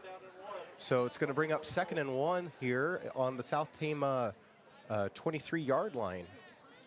So again, Bell in the shotgun's going to hand off to Poynton. Poynton's going to get the first down, brought down by another handful of Trojans there in the linebacker core. So Opening moments of the second quarter, Solon driving down near the South Tama red zone as you got another Solon player coming off a little hobbled. That was number 20, Milo Ashbacker. He seems to be all right, maybe just cramped up. yeah, I mean, it is a little chilly. I had to throw on my Yeah, sweatshirt. yeah. So. Bell again's going to take it to the handoff. This time it's going to go to the other side of the field where they got space. Number and 16, the ball carrier, Ryan Walsh. yeah, so Walsh able to get a big 9-yard play rush out of that. So good job with Kyle Upaw able to get that tackle. Nick Upa. Nick Upaw, excuse me. Second and short, just 1 yard to go here is the Spartans at the 9. Time it's going to be, Bell under pressure, throws it away. Dolash in pursuit, incomplete pass. that's going to be a flag. Flag's down at the line of scrimmage, so I don't know if that's going to be a holding call. We'll have to see as the officials are going to get together on this one. So far, not too many penalties. I think this may be Yeah. 1 or 2 in the first quarter. Yeah, so this is going to be our second penalty of the game. First penalty for Solon. It's going to be, trying to think. That's It'll 5 go yards. against the Spartans, and that will give them a second and 5, second long 5. Yeah, so definitely manageable position here. The play that was happening, the Bell kind of rolled out to his right, kind of took a shot at the end zone, didn't quite get anybody there. But Bell again in the shotgun. On second down, a handoff up the middle, and the Spartans almost get to the end zone again. Wow. That was Braden Miller, the ball carrier, trotting almost untouched until he got knocked, kind of tripped up at the 1. Clegg able to get in and get a hand out. Yeah, I mean, Clegg did the excellent kind of open field tackle there, able to kind of wrap up there, and you could kind of hear the awe from the Spartans, because that was going to be a for sure touchdown, as this time number 16, Ryan Walsh, going to go in motion and get that to punch right through for another Spartan touchdown. 1 yard scramble by Ryan Walsh makes it 34-0, and Grant Knipper comes out again. So offensively, strong showing for the Spartans. Just as we're kind of sitting now in continuous clock situation, as the kick from Knipper is good. So 35-0 with 10:20 left to play in this half.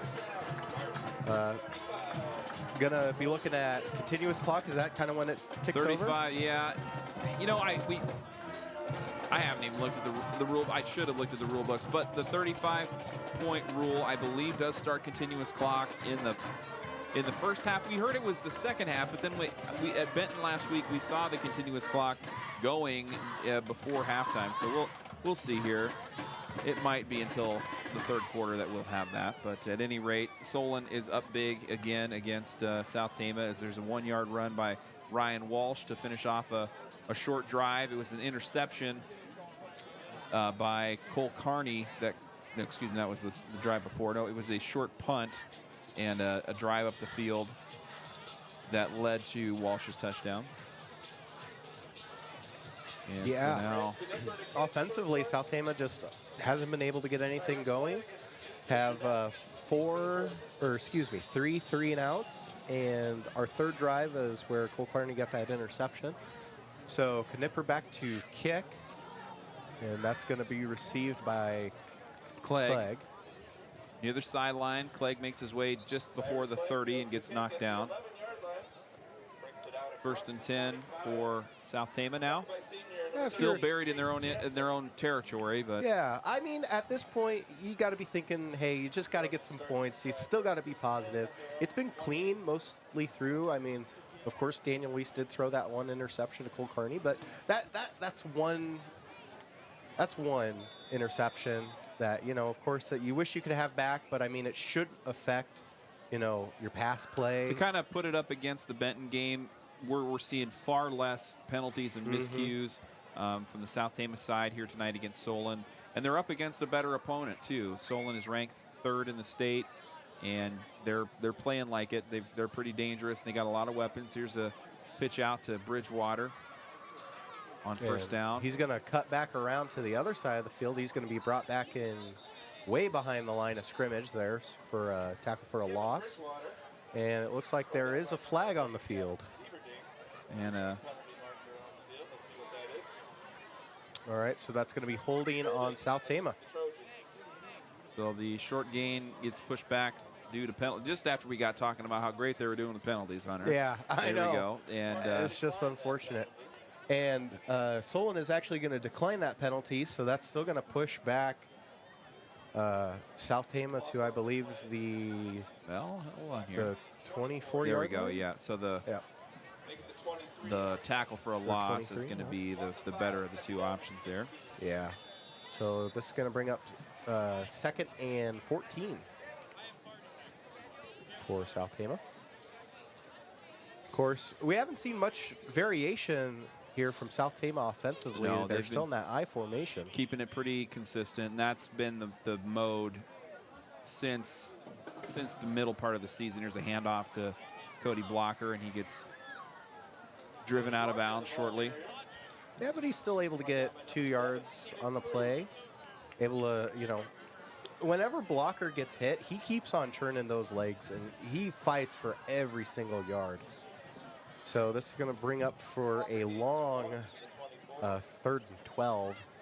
Almost you want to see this pass play again from Daniel Weiss. Quick update from upstairs here. Our rules analyst, George Cuter, on the road here tonight, giving us an update. It is a 35 points no matter what quarter it is, and so we will be seeing Fantastic. continuous clock here. So thank you, George, for the clarification there.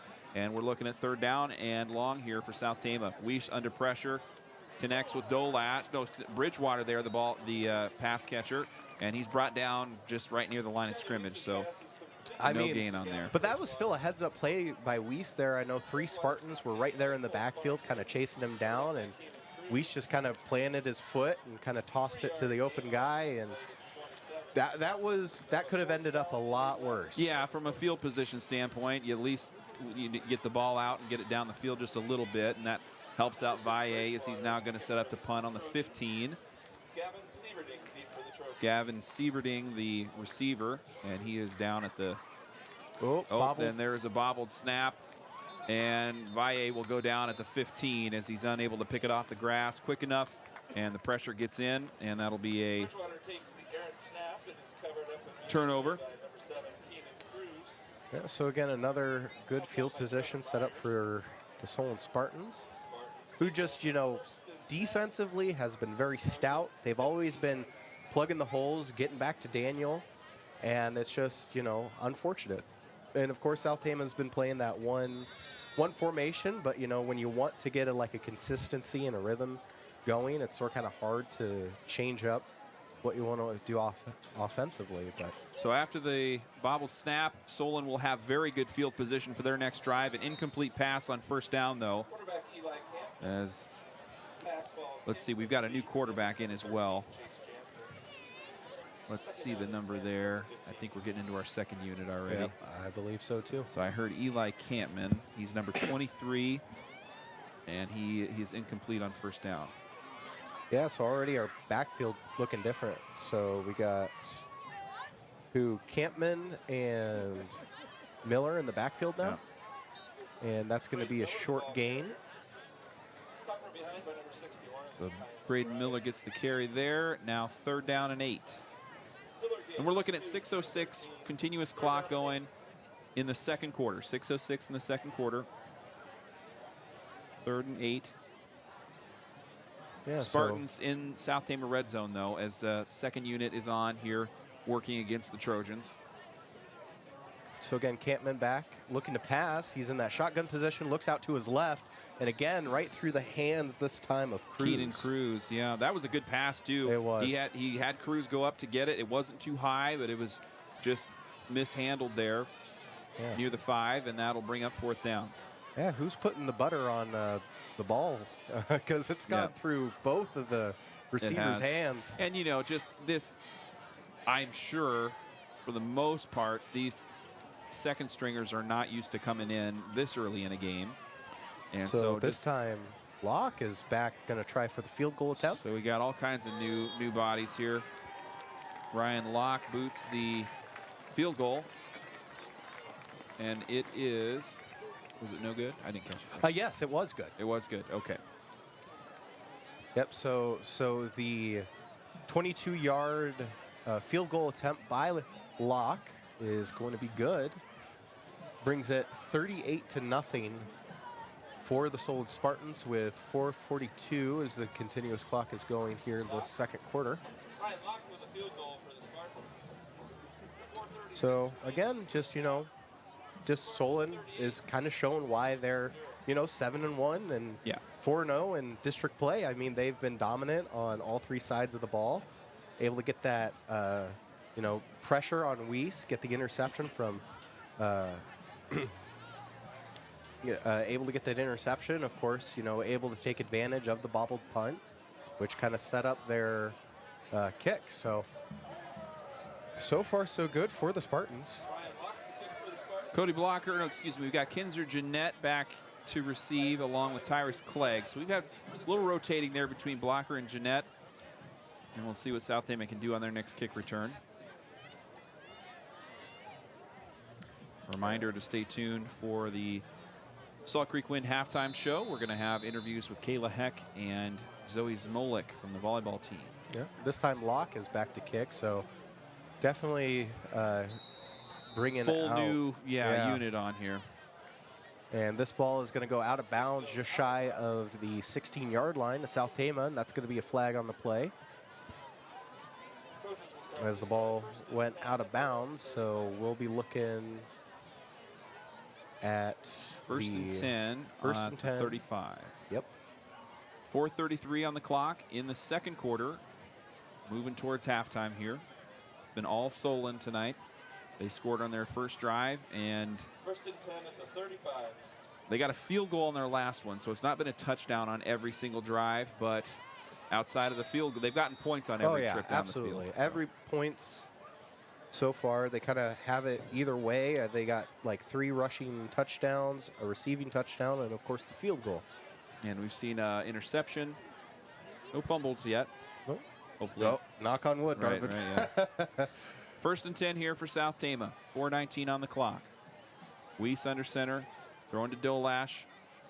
Brought down near the line of scrimmage. Second down. Daniel Weiss's pass is Yeah, but at least, he's getting those flats, receptions going. So you got to kind of build up Weiss's, confidence after that interception, because that was just outright, 5-yard interception right in front of the line of scrimmage, right in front of Weiss. So. Some pressure there coming to Weiss, and that Yeah. brings up second down. 2nd and 9 with 3:48 on the clock now.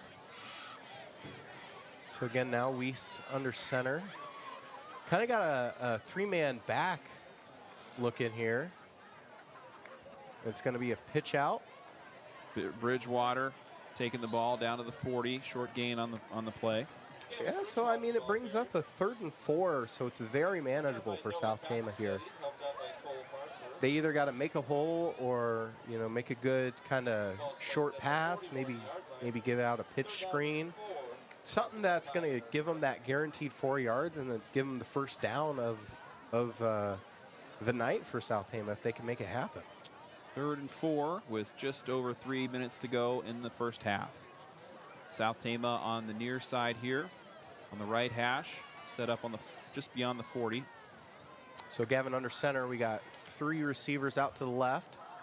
It's going to be a pitch out to Bridgewater, and he's got space. He's going to jump a guy. Bridgewater doing a little high jump action there, getting over a defender, and he gets brought down right after the acrobatics, and a flag is out.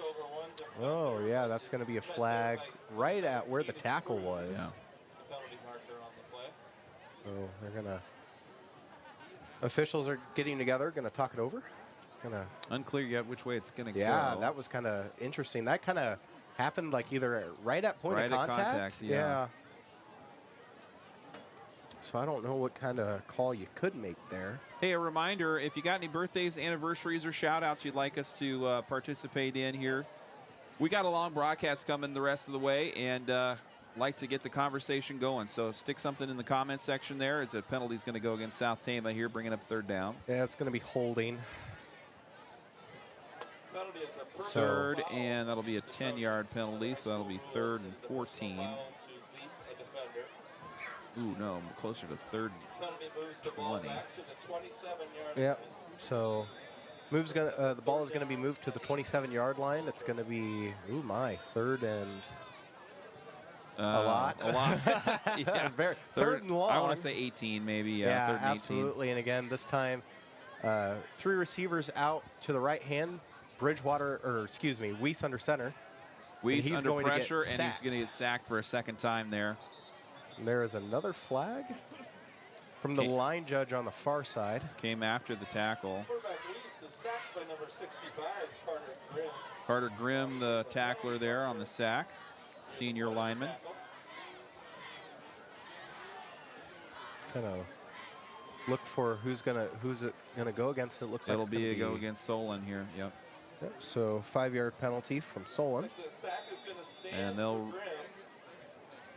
We had a 5-yard face mask So penalty face mask. Yeah. enforced against the Spartans. And so that will bring up another 3rd and 18 on the 26-yard line. Minute 47 to go. 3rd down. Second quarter. 3rd down and 19. I mean, considering that there's only one safety back there and kind of like this dime kind of formation, I would be hard pressed not to throw it. And it's going to be a pitch out to Blocker. He's got blockers. Emerson Bridgewater on the block there, and another flag out. Jiminy Wow. Christmas. Cody Blocker, the ball carrier. This time on the line judge on the near side. There's another flag on the play. And Short gain on that run, and so Yeah. there was nothing much there. We'll see what the penalty yields here in a moment. so it's going to be a block in the back from South Tama, and that penalty is going to be declined, so that's going to bring up 4th and 14 on the South Tama 29-yard line. So unfortunately, penalties have slowly been plaguing South Tama now, as I'm sure a little bit of the frustration's kind of kicking in. Adrian Valle punting away just beyond his 20. He had a bobbled punt the last time. This one gets away, and it rolls down to the 36-yard line, getting a favorable roll, and it'll get picked up by South Tama in Solon territory. Want to note here, Cody Blocker came out and kind of took to the ground and on the sideline is working with his ankle there. So Blocker not 100% here tonight as he's working with some kind of injury, but let's see if he's, do I see him out there? I don't think I do. So he might be getting some attention on the sideline. We'll see how the second half looks for him.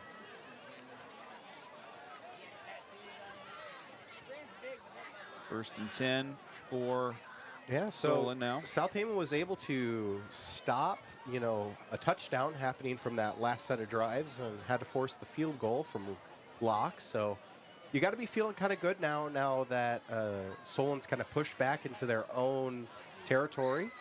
So if they can get another staunch defense going here from South Tama, kind of stop whatever Solon's going to hand them,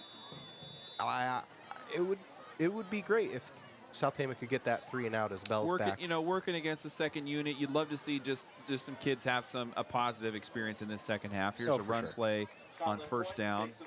Pointing, so Solon's not entirely into their second unit yet as we see Pointing here.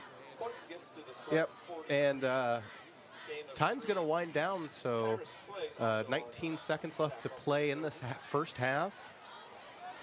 Strong showing as it looks like they're going to let the clock kind of run out as the first half comes to an end. 38-0, Solon been dominating South Tama here on this last game of the Class 3A football. So. All right, we're going to take a quick break. When we get back, we'll have our interviews with Zoe Smolik and Kayla Heck here during the Salt Creek Wind halftime show. Thanks for being with us here on Trojan Country. We'll be back after this.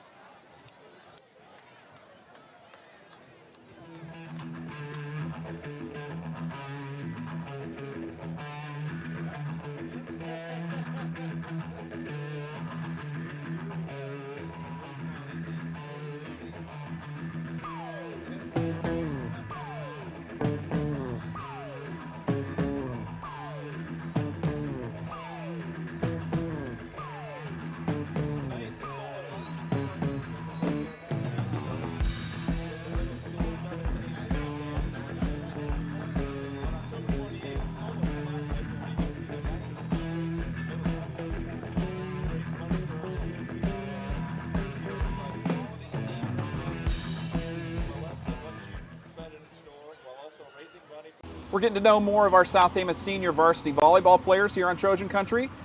I'm going to have you introduce yourself, tell us your name, your grade, and what position you play for the South Tama Trojans. I'm Zoe, I'm a senior, and I'm a DS. How long have you been playing the sport of volleyball? All of middle school and all of high school. Yeah. What do you love about the game? What has kind of kept you coming back each year and continuing to participate? Competitiveness, and just the fun of the sport. Yeah. Have you always kind of been at that DS position? Have you moved around positions during your career? What's that been like for you? I started out as a middle, and then I stopped growing, so now I'm a DS. Yeah. What's that been like making that transition? Have you had to kind of learn a lot of new things? Not really. It was, you pass all the time, so now it's just the whole time you pass. Yeah, yeah. Tell us a little bit about your family. Who do you have at home, and how have they impacted your career as a student athlete with South Tama? I have my mom and my dad, and then my sister, and they just been supportive of the whole thing. They've been with you a long time, huh? Yep. Yep, yep. How about any pets? Do you have any pets? I recently just got a dog named Stanley. Stanley, what kind of dog? He's a mini golden doodle. Oh my goodness. Okay. Well, that's exciting. Very young. Okay, yeah. Puppy action there. All right. What life lessons do you feel like you've learned from the sport of volleyball? If you could kind of think back, has there been anything that you've taken from your time with the volleyball team into your daily life at all? Teamwork, working with others, so in school. Yeah, yeah. What about the team camaraderie, team bonding? I know is a big part of the experience for a lot of student athletes and their teams. Do you have any favorite memories of team bonding or things that you kind of enjoy the most about being with your team? The scavenger hunts during volleyball, like the summer volleyball. Tell us about that. Is it around here? What do you do? What do you look for? So a coach would give us like activities, and you go around town and just go Oh, nice. find things and just hang out with your teammates. That's fun. That's fun. All right. And talk about your coaches a little bit. What role have they played in your career? What do you appreciate about them? And how do they support you as a player? They just help us, like with like if you have something going on, they'll help you. Or since the teachers, they know how to. Yeah, you're with them every day. Yeah. Right. Okay, a couple quick hit questions for you. We're going to kind of do this or that for the sport of volleyball, all right? So the first one's going to be serve or receive. Serve. All right. High set or quick set? High. Okay. White shoes or colorful shoes? Colorful. Cool. For the Trojans then, blue jersey or black jersey? Black. Leggings or spandex? Spandex. Offense or defense? Defense. Long socks, short socks? Long. And then TikTok or Instagram? TikTok. All right, a couple more here. Tell us your favorite pregame meal. Anything that you get a chance to have before a game that's the best. I really eat anything. It's Just whatever you can find. yeah. How about a hype song, pregame hype song? Anything on the playlist? Can't come to think of one right now. But if it's high beat, it's Yep. gonna work. All right, getting off the sport of volleyball a little bit. How about a dream job? Anything that would be like a dream job for you, thinking out of school? Anything in the criminal justice area. All right. How about best theme night? For you think about kind of the theme nights with the student section that come and cheer you guys on. What's been kind of the most fun one? Pink out. All right. I love Yeah, you pink. got the shirt there. Nice. All right. And plans after high school? Going to either DMAC or Iowa State. Nice. And doing a 4-year college. All right. Well, thank you very much, Zoe. Best of luck to you and the Trojans the rest of the way, and I appreciate the time. Thanks. All right.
Tama County farmers have been the economic engine of our community for generations.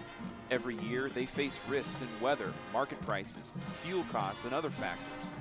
Luckily, a wind project can help mitigate those risks. For the next 50 years, dozens of farming families have chosen to add another cash crop to their operation in the form of wind generation. They have the right to use their land as they see fit, the freedom to farm wind. Learn more about how Tama County wins with wind power at freedomtofarmwind.com. Welcome to another captain interview here on Trojan Country. Today we're talking with South Tama cross country team captain Kayla Heck. Kayla, how are you doing this evening? I'm doing really good. All right. Thanks for taking some time to talk with us. We're kind of at the tail end of the season here, getting ready for the district meet.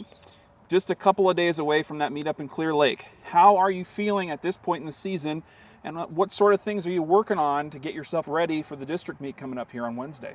Yeah, so I'm feeling pretty confident about coming into Wednesday. We've been just working on trying to maintain throughout the season, trying to get well rested up and up to our best possible self. Nice. So your most recent outing was the conference meet over in Marion, the WAMAC meet. What's your assessment of how your performance went, but also the team performance over in Marion at the WAMAC meet? I'm really quite proud of how our team did, considering how cold and windy it was. Okay. It was extremely windy. Yeah. And just competing with the different set of teams, like the different competitiveness between the teams, I'm really proud of how we did. If I'm correct, I believe South Tama hasn't really run at that course before. Yep. What was that course like, and kind of what was the conditions like? You said it was cold, but Yeah. what was that course like to run? It was really flat most of the race. There was one big hill that you ran there's two loops. You ran one big hill up, and going down that, it was super windy, but it was a pretty good course. Yes. So this season, South Tama for the last couple of years has been a smaller girls cross-country group with the high schoolers. What's it been like running with a smaller team of girls as opposed to a larger team, maybe when you were in your earlier under sub-varsity years? Yep. Running with fewer girls, it really creates just like a better environment really to get to know each other and to really get, I feel like, the team spirit and not to have anything against one another and just really feel as a team when we're running together. Can you talk a little bit about the relationships that you have with some of your teammates being a smaller group? Have you gotten to know those girls well? What are some of those relationships like? Oh yes, definitely. I've really gotten to know them this year compared to previous years. I'm also a senior, so we've been out at my house or hanging out other places. We've got popsicle, ice cream dates, all sorts of things in the summer. Yep. And what does kind of leadership look like for you? This is your second year as a captain with the cross country team. How do you try and think about leadership as it relates to a cross country group? I like to think about leadership as someone who pushes the rest of their team to keep trying and keep doing their best, because running is an extremely mental sport. So having to pursue your best and keep pushing yourself even when you're tired and exhausted is extremely difficult. What's some of that mental work look like for you when you're out on a course, maybe in a hard day of running? What are some of the things you're telling yourself? What's some of that mental preparation and strengths look like for you? Really just encouraging myself and my teammates, telling them you got this, trying to get them prepared for the race, looking at our times to kind of see what we're going for in the race. Yeah. So you're a senior this year. You also had the opportunity to participate as a member of the homecoming court this year. Describe that experience and kind of how was it balancing all the things you got going on here in this fall season. You got band, you have cross country, homecoming, and your school work, of course. How was that whole experience for you? Oh yeah, it was definitely crazy. I was definitely extremely busy the week of homecoming. Lots of balancing practices, and I also don't live in town, so it's hard. You have to bring all of my stuff in from home.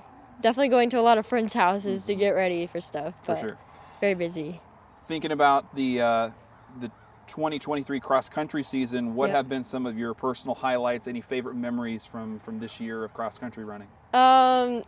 Probably one of my favorite memories is going to team dinners with the girls, and before meets, just being able to have like conversations with a lot of my teammates and getting to know them better. Yeah. Yeah. Has this season felt different than any of your other high school cross-country seasons? Anything stand out about this year in particular? I would say this year I feel a lot more confident in myself, and I feel a lot more confident in our team as in all. Yeah. Really.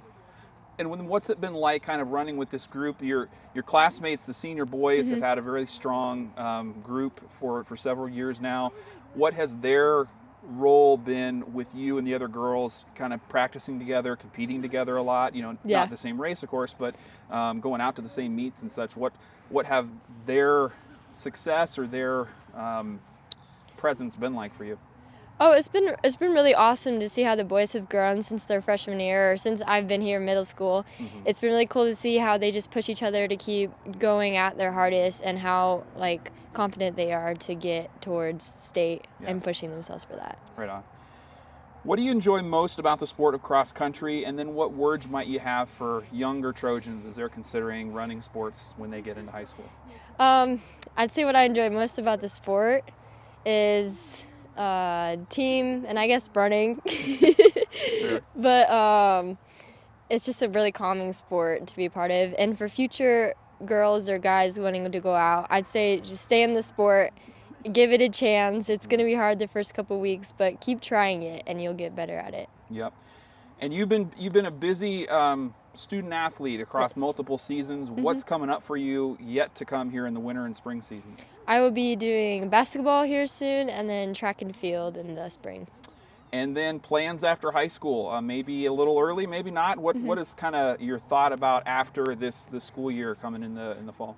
I definitely want to attend a college, probably a university, and something in the medical field, thinking physical therapy, something like that. Nice. Yeah. All right. Well, thank you so much for the time, Kayla. Best of luck to you and the Trojans as you head out to Clear Lake on Wednesday. Yeah, thank you. All right.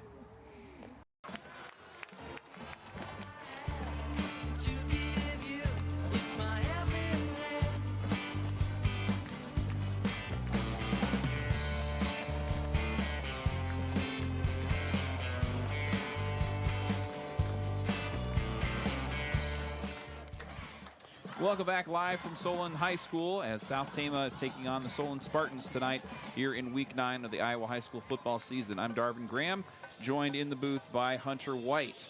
Hunter, some thoughts as we get into the third quarter here. Solon up big, 38-0. Yeah, absolutely. Solon's been sort of kind of beating us on all three sides of the ball.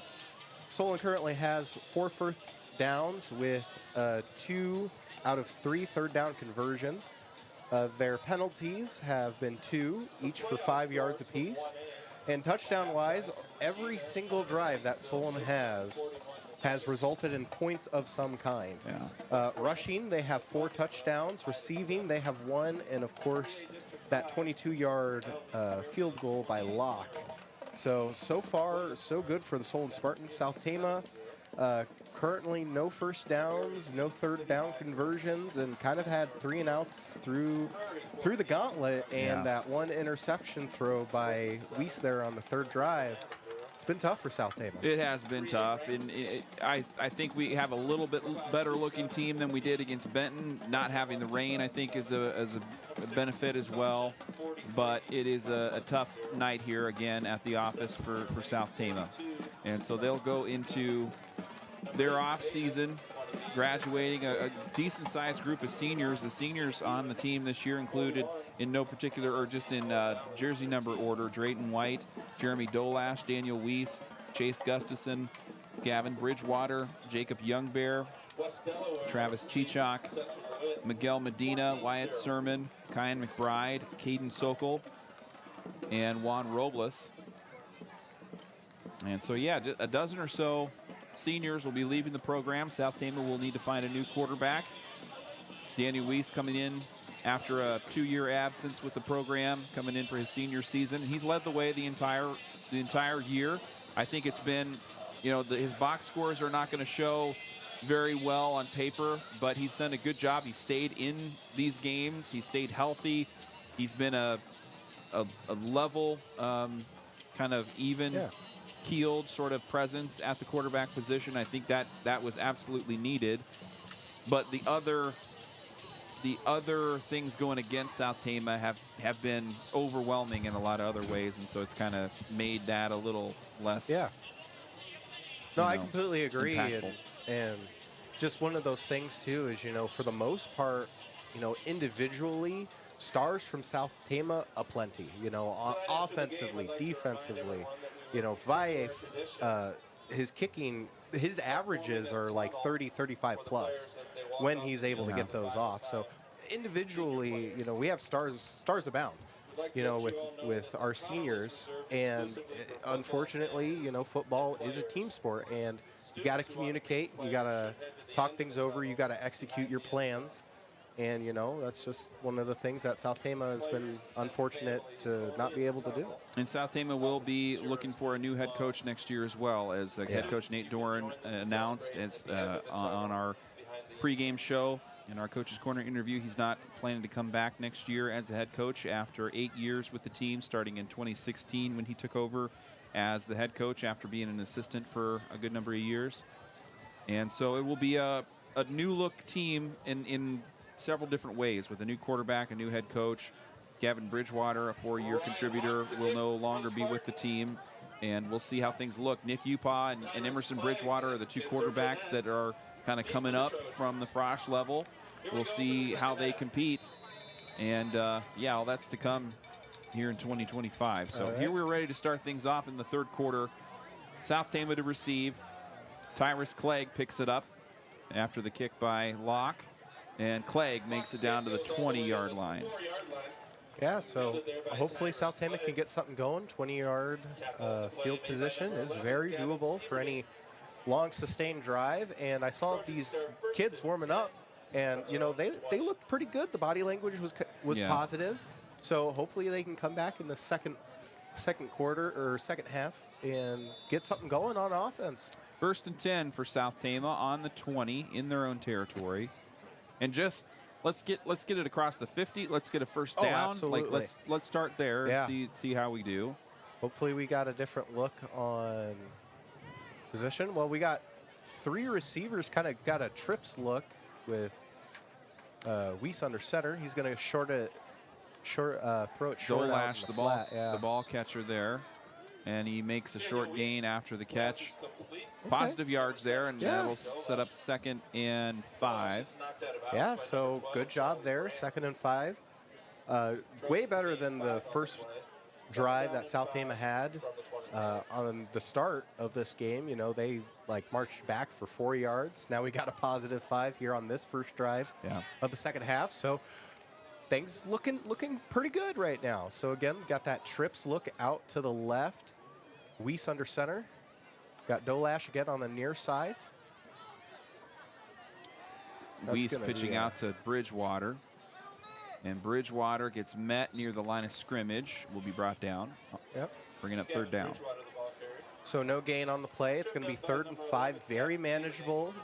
If you can, maybe get that halfback, fullback push through going on, can get that going. Otherwise, I know the mismatch with Dolash could be doable there, out on the edges.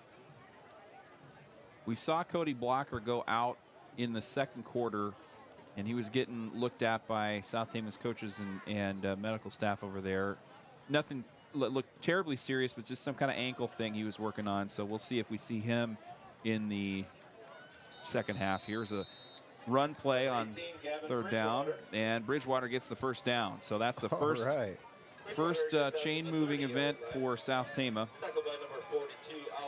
Yeah, so that's good. This is positive, Darvin. This is positive. Got our first down, our first 3rd down conversion from a very third manageable. Yeah. It looks good. Looks good. The engine is green. All right, so on 1st and 10, opening moments of the third quarter, 9:08 on the clock. Third quarter action. South Tama looking at 1st and 10 on their own 30. Fake and a handoff to Bridgewater, and he is tackled by 2 different Spartans after a short gain. Yeah, so that's going to bring up 2nd and 8. So very doable in that I formation too. Able to go east and west this time for Gavin Bridgewater on that carry. 2nd and 8 as continuous clock continue. Well, it does what it does. It continues. It do what it do, Darvin. That clock is continuing, and that brings us down to 8:30 in the third quarter. South Tama on 2nd down, set up on the 32. Again in that I formation. It's going to be a short handoff. I think that was Kyle Youngbear on the carry there as the fullback, maybe. Yep, so Kyle Youngbear gets his first carry of the night. by number 42. Ooh, and this Jeanette time, up a little easy there as he's kind of favoring his right leg. yeah. And you don't want to see that on a last game. But by golly, he's going to stay in there. He's going to. Gain is to the 39-yard line.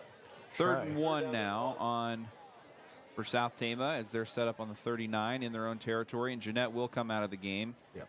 Kind of limping on favoring his right leg. So South Tama down 2 running backs here. And we've got Weiss rolling back, looking for a receiver, pressure. He lets it go, and that might be close to intentional grounding. No, flag is out. He was initially dropped back, kind of looked out to his left. His progression should have gone a little bit more to the right because there was 2 receivers that were pretty good spaced out, but he rolled out to his left. That was a good heads-up play. He was outside the tackles. And, this brings up 4th and 1. So, a very doable 4th down situation if you get in that I formation. Push through. I know we're down a couple running backs, but goodness gracious, we got 1 yard, man. And South Tama's going to go for it here. So on 4th down, they're going to go for it with the ball on the 39-yard line. Bridgewater gets contact, and he's driven. That's going to be close. It depends where they're going to spot it. And I don't know that's going to be enough. I don't think it's going to be enough either. Stopped by number 75, Will Houston. So, yep, No, he's going to be it'll met turn at it the over line on of downs. scrimmage. Yep, so it's going to be No gain on first the and play. goal for the Spartans on South Ball Tama's goes over on 39-yard line. Spartans. Cusick on the tackle.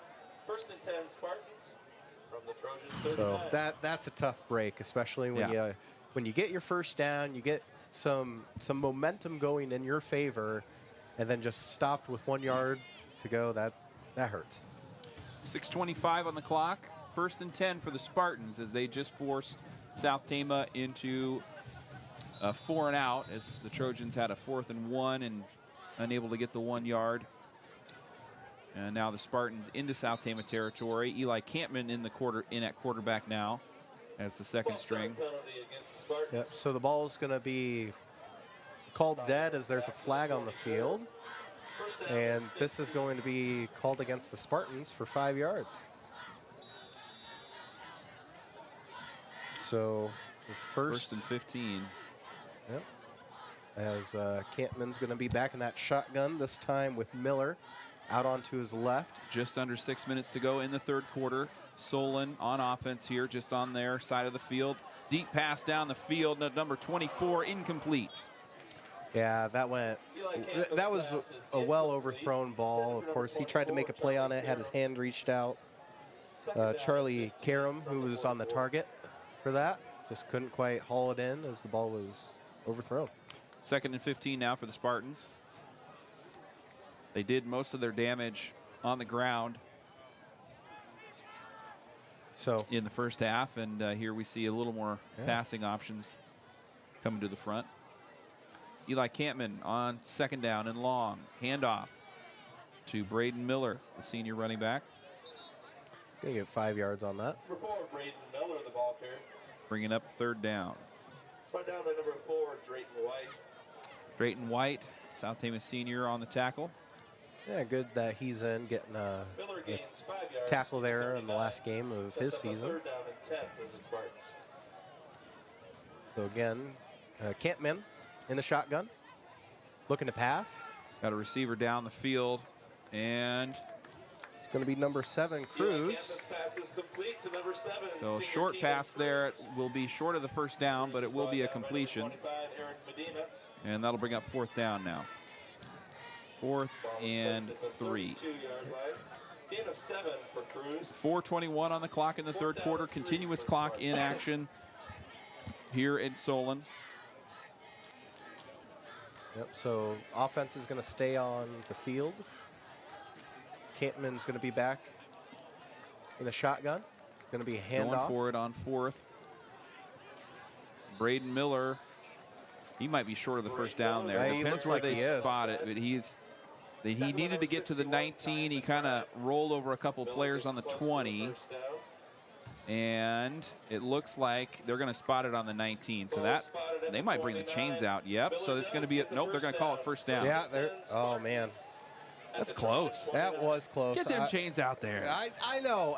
That was very close. Yeah. And you could kind of tell. Of course, the ref on the near side had a better look at the ball, but Yeah. that's tough. That's tough for South Tama. Another high snap brought down by Campman. Handoff to number 34. Oh, and look at that. Abe Tackled way back in the Hotaker. backfield. The new ball carrier there. Kyle Youngbear on the stop in the backfield. Tackle for a loss. Makes it 2nd down and 13. Loss of 2 on the play, back to the 31. 2nd down and 12. They'll call it 2nd and 12, so we'll oblige there and keep it at 2nd and 12. Just under 3 minutes to go left in the 3rd quarter. Solon working with their 2nd and 3rd unit players here. Campman rolling out to the right and connects with number 12, Charlie Brandt, down the field. And he was pushed out of bounds by Medina. Ball is placed at the 22-yard line. So 3rd and 2 now. Yep, 3rd and 2 on the 22-yard line. Very manageable for the Spartans. Campman back in the shotgun high snap, but it's going to be handed off to Miller. And that's going to be good for another 1st down. So Solon methodically making their way up the field, not looking the prettiest here, but this is their reserve unit at work. No, they're not going to give it the 1st down. What? Okay. So it'll be 4th down, 4th and inches probably. Oh, wow. 4th and 1. Another high snap. Miller, the ball carrier, and that's definitely a 1st down there. Okay, yeah. Miller again, the ball carrier up the middle. So he's going to take that all the way over to the 14-yard line. 69, Josh Yep, the 14. 2nd and 6 after that carry. Minute 30 to go here in the 3rd quarter. Spartans driving on the South Tama side of the field, just inside the red zone. Campman going down in the middle. Touchdown reception. Eli Campman to number 12, Charlie Brandt. So 14-yard pass to Brandt. Able to get the Spartans up into the 40s now with a minute 21 left to play in the 3rd quarter. 44-0, South Tama down big here in the 2nd half. Yeah, Ryan Locke stepping up to kick the PAT. Sorry, go ahead. Oh, no, I was just going to be like, oh, well, it's just kind of hard, difficult with the spacing of the linebackers there. But, yeah, I mean. PAT is good, making it 45-0 with just over a minute to go in the 3rd. And South Tama will have another shot at offense here as they got their first down of the game in their last drive. Yeah, so, I mean, first down. So we're getting little bits of what we kind of need to see and what we want. Yeah. So hopefully we can kind of compound on that. At this point, I don't even think the score really particularly matters to our boys. I mean, they haven't been playing like they're down 45-0. No, they stayed pretty loose for the most part. I don't know. Yeah, I mean, it's been fine. Yes, indeed. You know the meme of like sitting in the house on fire. Right. Like, Yeah, everything's fine. Everything's fine. Yeah. It's all right. We're doing okay. Now Locke back to kick. Tyrus Clegg will receive at the 10. Clegg in the open field. Gets some speed and finally gets brought down at the 30. If he had one tackler to beat there, and he might have been out for a large kick return, but yeah, he kind of shot up field and kind of changed direction really quickly. Got him to the 31-yard line. He received that ball back at what, the 12-yard line, and he did. He turned up the speed on that one. 1st and 10 for the Trojans with under a minute to go. 48 seconds on the clock, 3rd quarter. Ball on the 31-yard line in the Trojans' own territory. Yep, so they'll be able to get a playoff. Daniel Weiss under center, 2 backs behind him. Thompson and Dolash, the receivers on either side. On 1st down. Handoff to Kyle Youngbear is going nowhere. Kyle Youngbear, the ball carrier. And that'll bring up second down and 12 after a loss of 2. And looks like, I don't know if we're going to get a playoff. Yeah, that might take us to the quarter break here. Tackle for loss. And it does 4 seconds now. That'll do it for the third As quarter. South Tama's still in that huddle, so Trojans will go into the fourth quarter trailing 45-0. We're going to have a word from our sponsors, and we'll be right back with the start of the fourth quarter. Thanks for being with us, Trojan Country fans.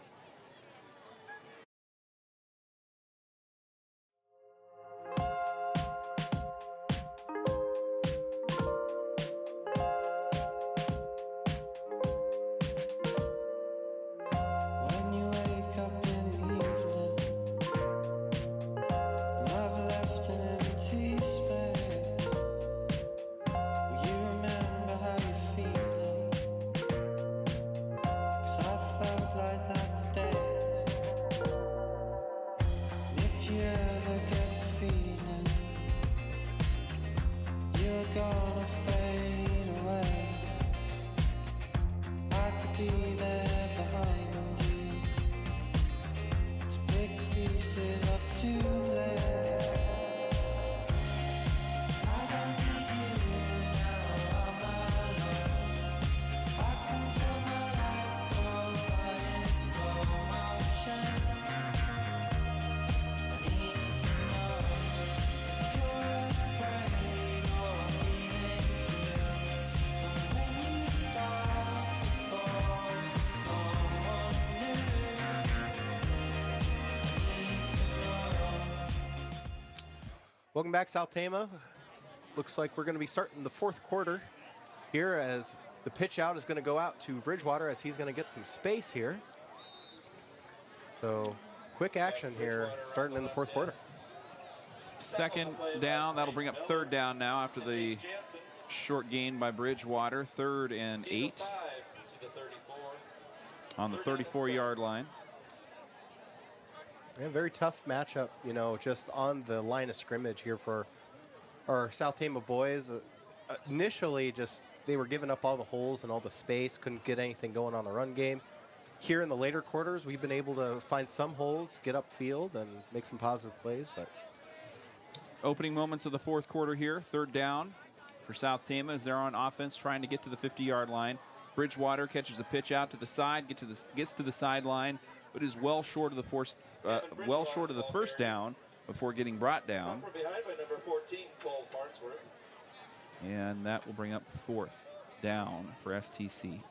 so another 3 and out for South Tama. I don't know, would you kind of go for this, Darvin? Would you think? That's your last quarter, last game. Yeah, I don't know. We'll see here. Probably. I don't know. Yeah, they're substituting some folks out. Offense is still on the field. So, yeah. Yeah, they're going to go for it here. So under 5 yards to go on fourth down. Might as well, right? You might as well. Down 45-0. On fourth down. Up the middle they go. I think that's short of the line to gain.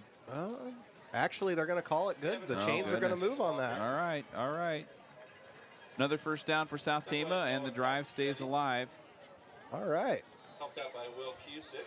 Yeah, so currently 1 for 2 on fourth down conversions for South Tama. So doing well in fourth down territory. 10 minutes on the clock in the fourth quarter. South Tama just got a first down on a fourth and 4, and now they're looking at 1st and 10 on the 41-yard line in their own territory.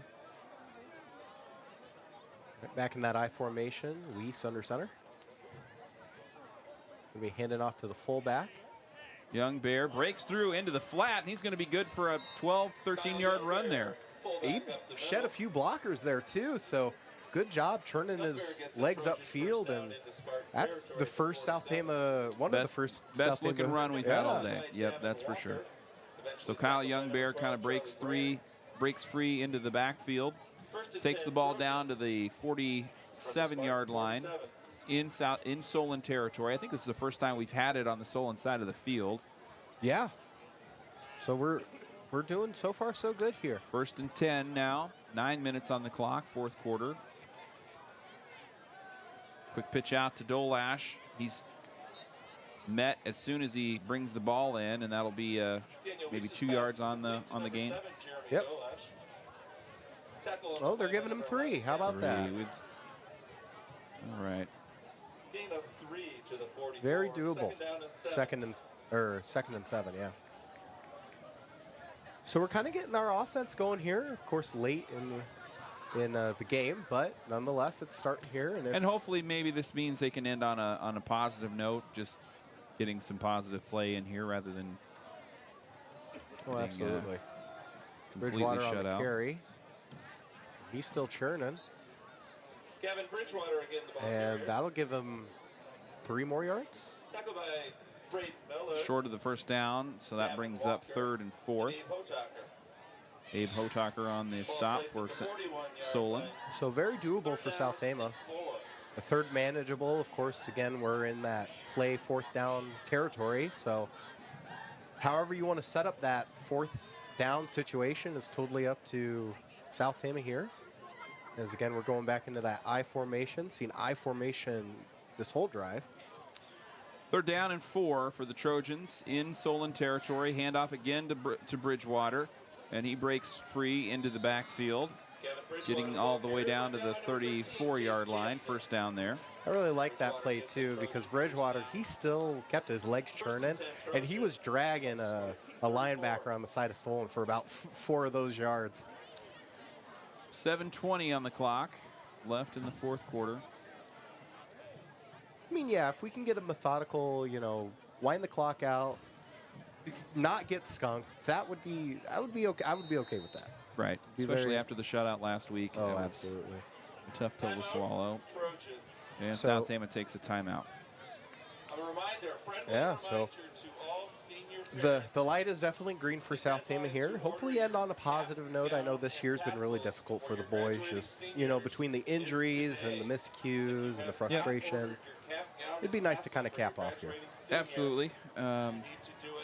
Again, like to say congratulations to our STC boys cross country team for their qualification, making school history this week. They go to the state meet in Fort Dodge on Saturday, the 28th. So that's not tomorrow, the week after, and that'll be at 2:30 in Fort Dodge at Kennedy Park. The 3A boys race. The whole team is competing there, and so best of luck to the Trojans as they prepare. Of course, there's going to be a community send-off on Friday the 27th at 8:45 in the morning at the high school. So if you're around, get out and support South Tama's history-making cross-country team as they Yeah. head to Fort Dodge. That's so exciting. From the Spartan 34. All right, out of this timeout, South Tama looking at 1st and 10 on the 35 with 7:01 on the clock, 4th quarter. Weiss rolling out, pressure in the backfield. And I think that's nope, incomplete. Almost intercepted wow. there. Yeah, it went right through the hands of the defender. Pass is intercepted. Oh, they are They are calling I it thought they waved interception. that away. Oh, no. Farnsworth. All right, so Cole Farnsworth gets the interception as Weiss was flushed way out of the pocket, probably 15 yards behind the line of scrimmage, and he sort of was forced to get rid of it, and the pressure just kind of put Weiss into a bad throw situation, and that ended up in a turnover. Weiss was rolling out to his right. He had that pressure coming, and the defender just stepped right in front of the target, and that was unfortunate. 6:20 on the clock now after the turnover.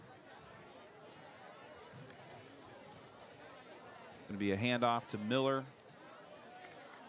The 2nd string running back. He makes his way up to the 41-yard line. Short of a first down. So McBride again able to get a tackle, so good job for Kyan. Number 62, Michael DeVault. Number 64, CJ Tabor. Is it still Campman there in the backfield? All right, well, let's see here. We might have our 3rd. It is, yep, Okay, 23. Eli Campman, yep. So still kind of a 2nd string unit we're seeing here.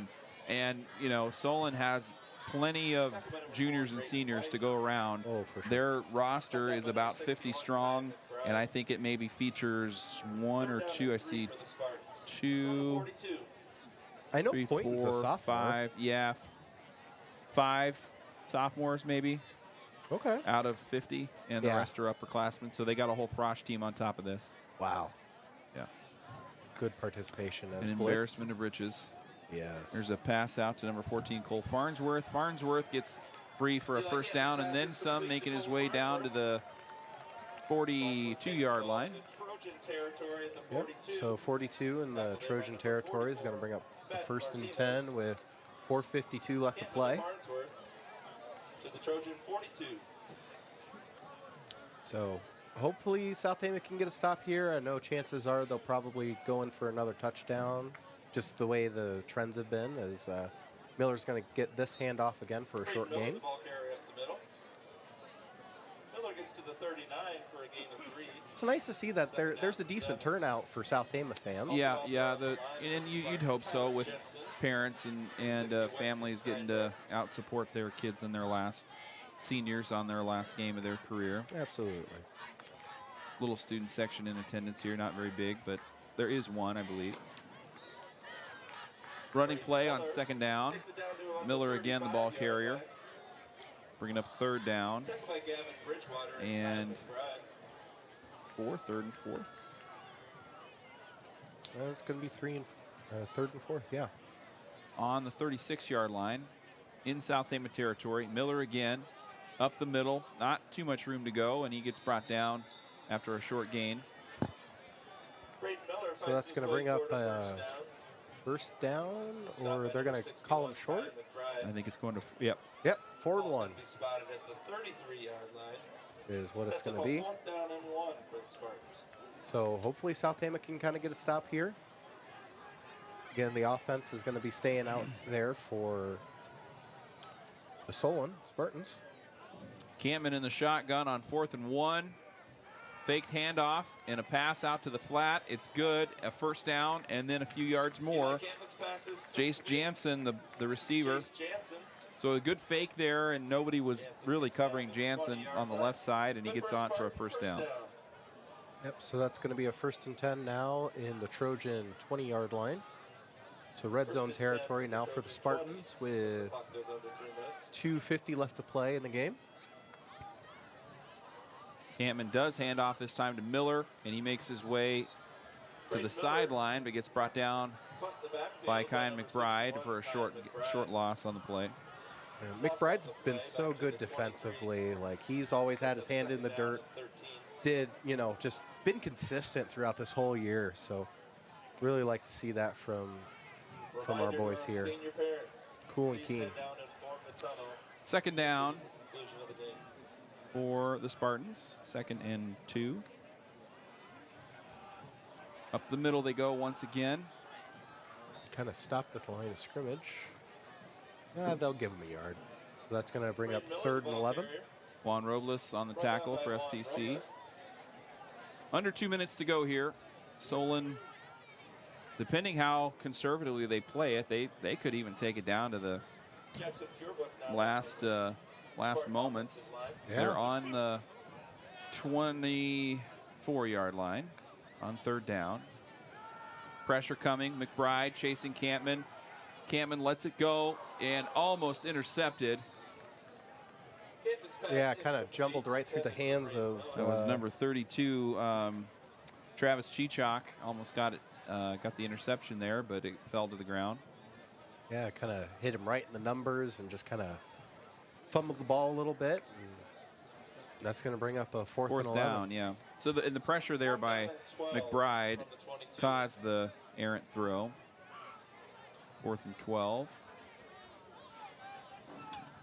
Hopefully get a nice, good stop here. Campman in the shotgun looking to throw again. Again, pressure McBride. from that left side. McBride in pursuit. Campman lets it go and connects, and that's a touchdown.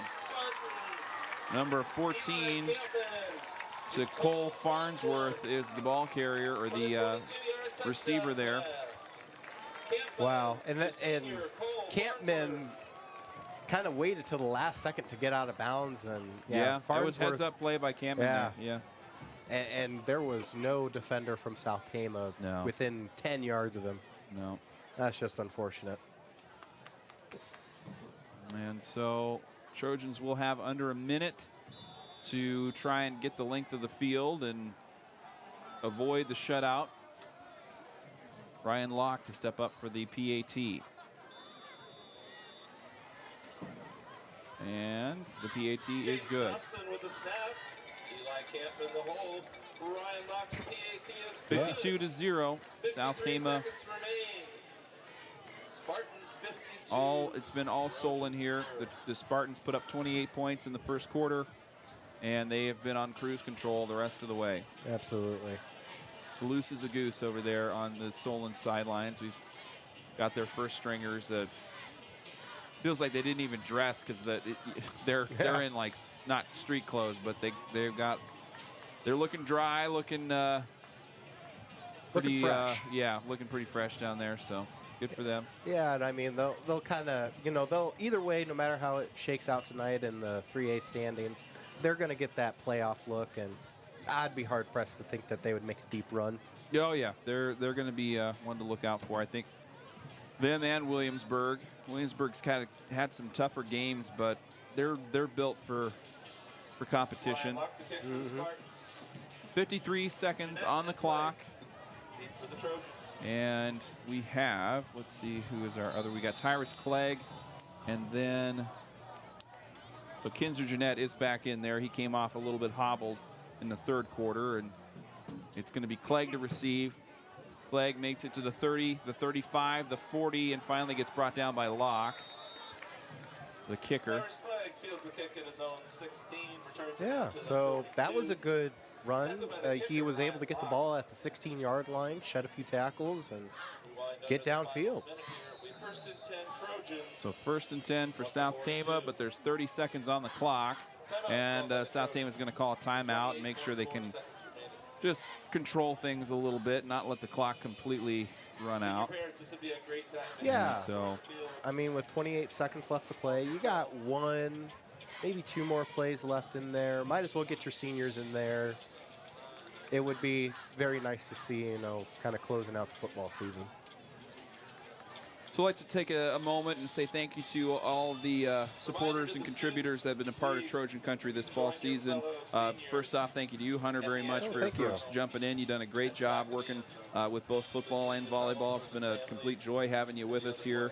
So thank you for being a part of things. Also, thank you goes out to George Cuter and Nate Van Dyke, who have been with us during our home games this season. Also to Anita Townsley, my mother-in-law, my wonderful wife, Allison Graham. Both of them have jumped in at various times. Allison last week in football. Anita's been with me for several of our volleyball games this season. We hope to have all of them back for the winter season. We're going to be starting wrestling. Girls wrestling season starts here in just a few weeks. It's going to be a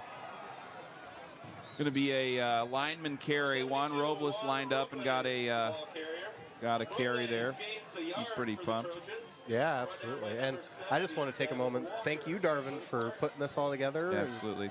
And able to travel with us on this. And Robles is going to get the carry again. And he's going to get stopped right there at the line of scrimmage. Short game by Robles, and that is going to do it. Final score here from Solon. South Tama loses a shutout 52 to 0, and that will be the final game of the year. And final game for seniors: Drayton White, Jeremy Dolas, Daniel Weiss, Chase Gustafson, Gavin Bridgewater, Jacob Youngbear, Travis Cheechak, Miguel Medina, Wyatt Sermon, Kyan McBride, Keaton Sokol, and Juan Robles. Also, the final game is head coach for STC's Nate Doran. So best of luck to Coach Doran and the seniors as they part ways with the team after this year. It's been a tough year for South Tama. I encourage all of our community to get involved with our football program. It cannot get better on its own and without a comprehensive group effort from parents, coaches, players. It takes everybody, and that's going to have to come from the youth leagues up through our middle school and sub-varsity programs. It's not going to happen overnight. The silver lining and everything a little bit is that we had a one-loss Frosh team. They're not going to play on Monday, so their season is over. The freshman and sophomore group, they only had one loss on their season. Got a nice win against Benton last Monday, and So they kind of will have that to bring into their next year. They'll have a new head coach. There will be a new quarterback running things for the STC offense, and we'll be with the team then next year and just see how things go. So Yeah, I mean, just like you kind of mentioned, Darvin, like the future's bright for South Tama. Just our boys coming up from the Frosh team, they got some experience. They're going to be able to, become the new stars. And with the juniors who are coming up in senior positions, it's their time to rise and their time to kind of make a name for themselves as the season progresses. So I'm looking forward to this team. I know we play a very difficult conference, kind of wise. And it will be a 2-year schedule. So we will see this exact same district schedule next year, except the home and the ways will be flip-flopped. And so there's not going to be much relief there. I'm sure the same teams that are strong and dominant are going to be strong and dominant again next season. Benton and Williamsburg and Solon will be right back where they left off. And now South Tama, has come into some of these places, and these younger kids have the experience of coming into a place like Solon and having to strap up and kind of look down the barrel of a very talented team, and hopefully that can bring some confidence and just a little better result next year. We'll see.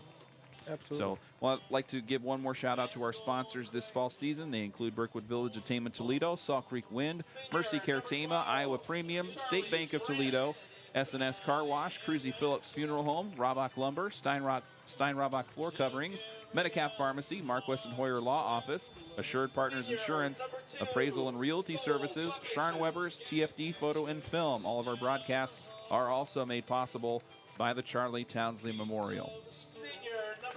With that, I am Darvin Graham for Hunter White. We will say goodnight and go Trojans. Have yourselves a great weekend, STC fans, and we will see you down the road here in a couple weeks. Just maybe 3-4 short weeks, and we'll have the start of the winter season. So stay tuned, get subscribed, and find us on social media. We'll get a schedule posted as soon as we have that available for our broadcast coming in the winter season, and we will see you then. So thanks for being with us. Have a great weekend, everybody.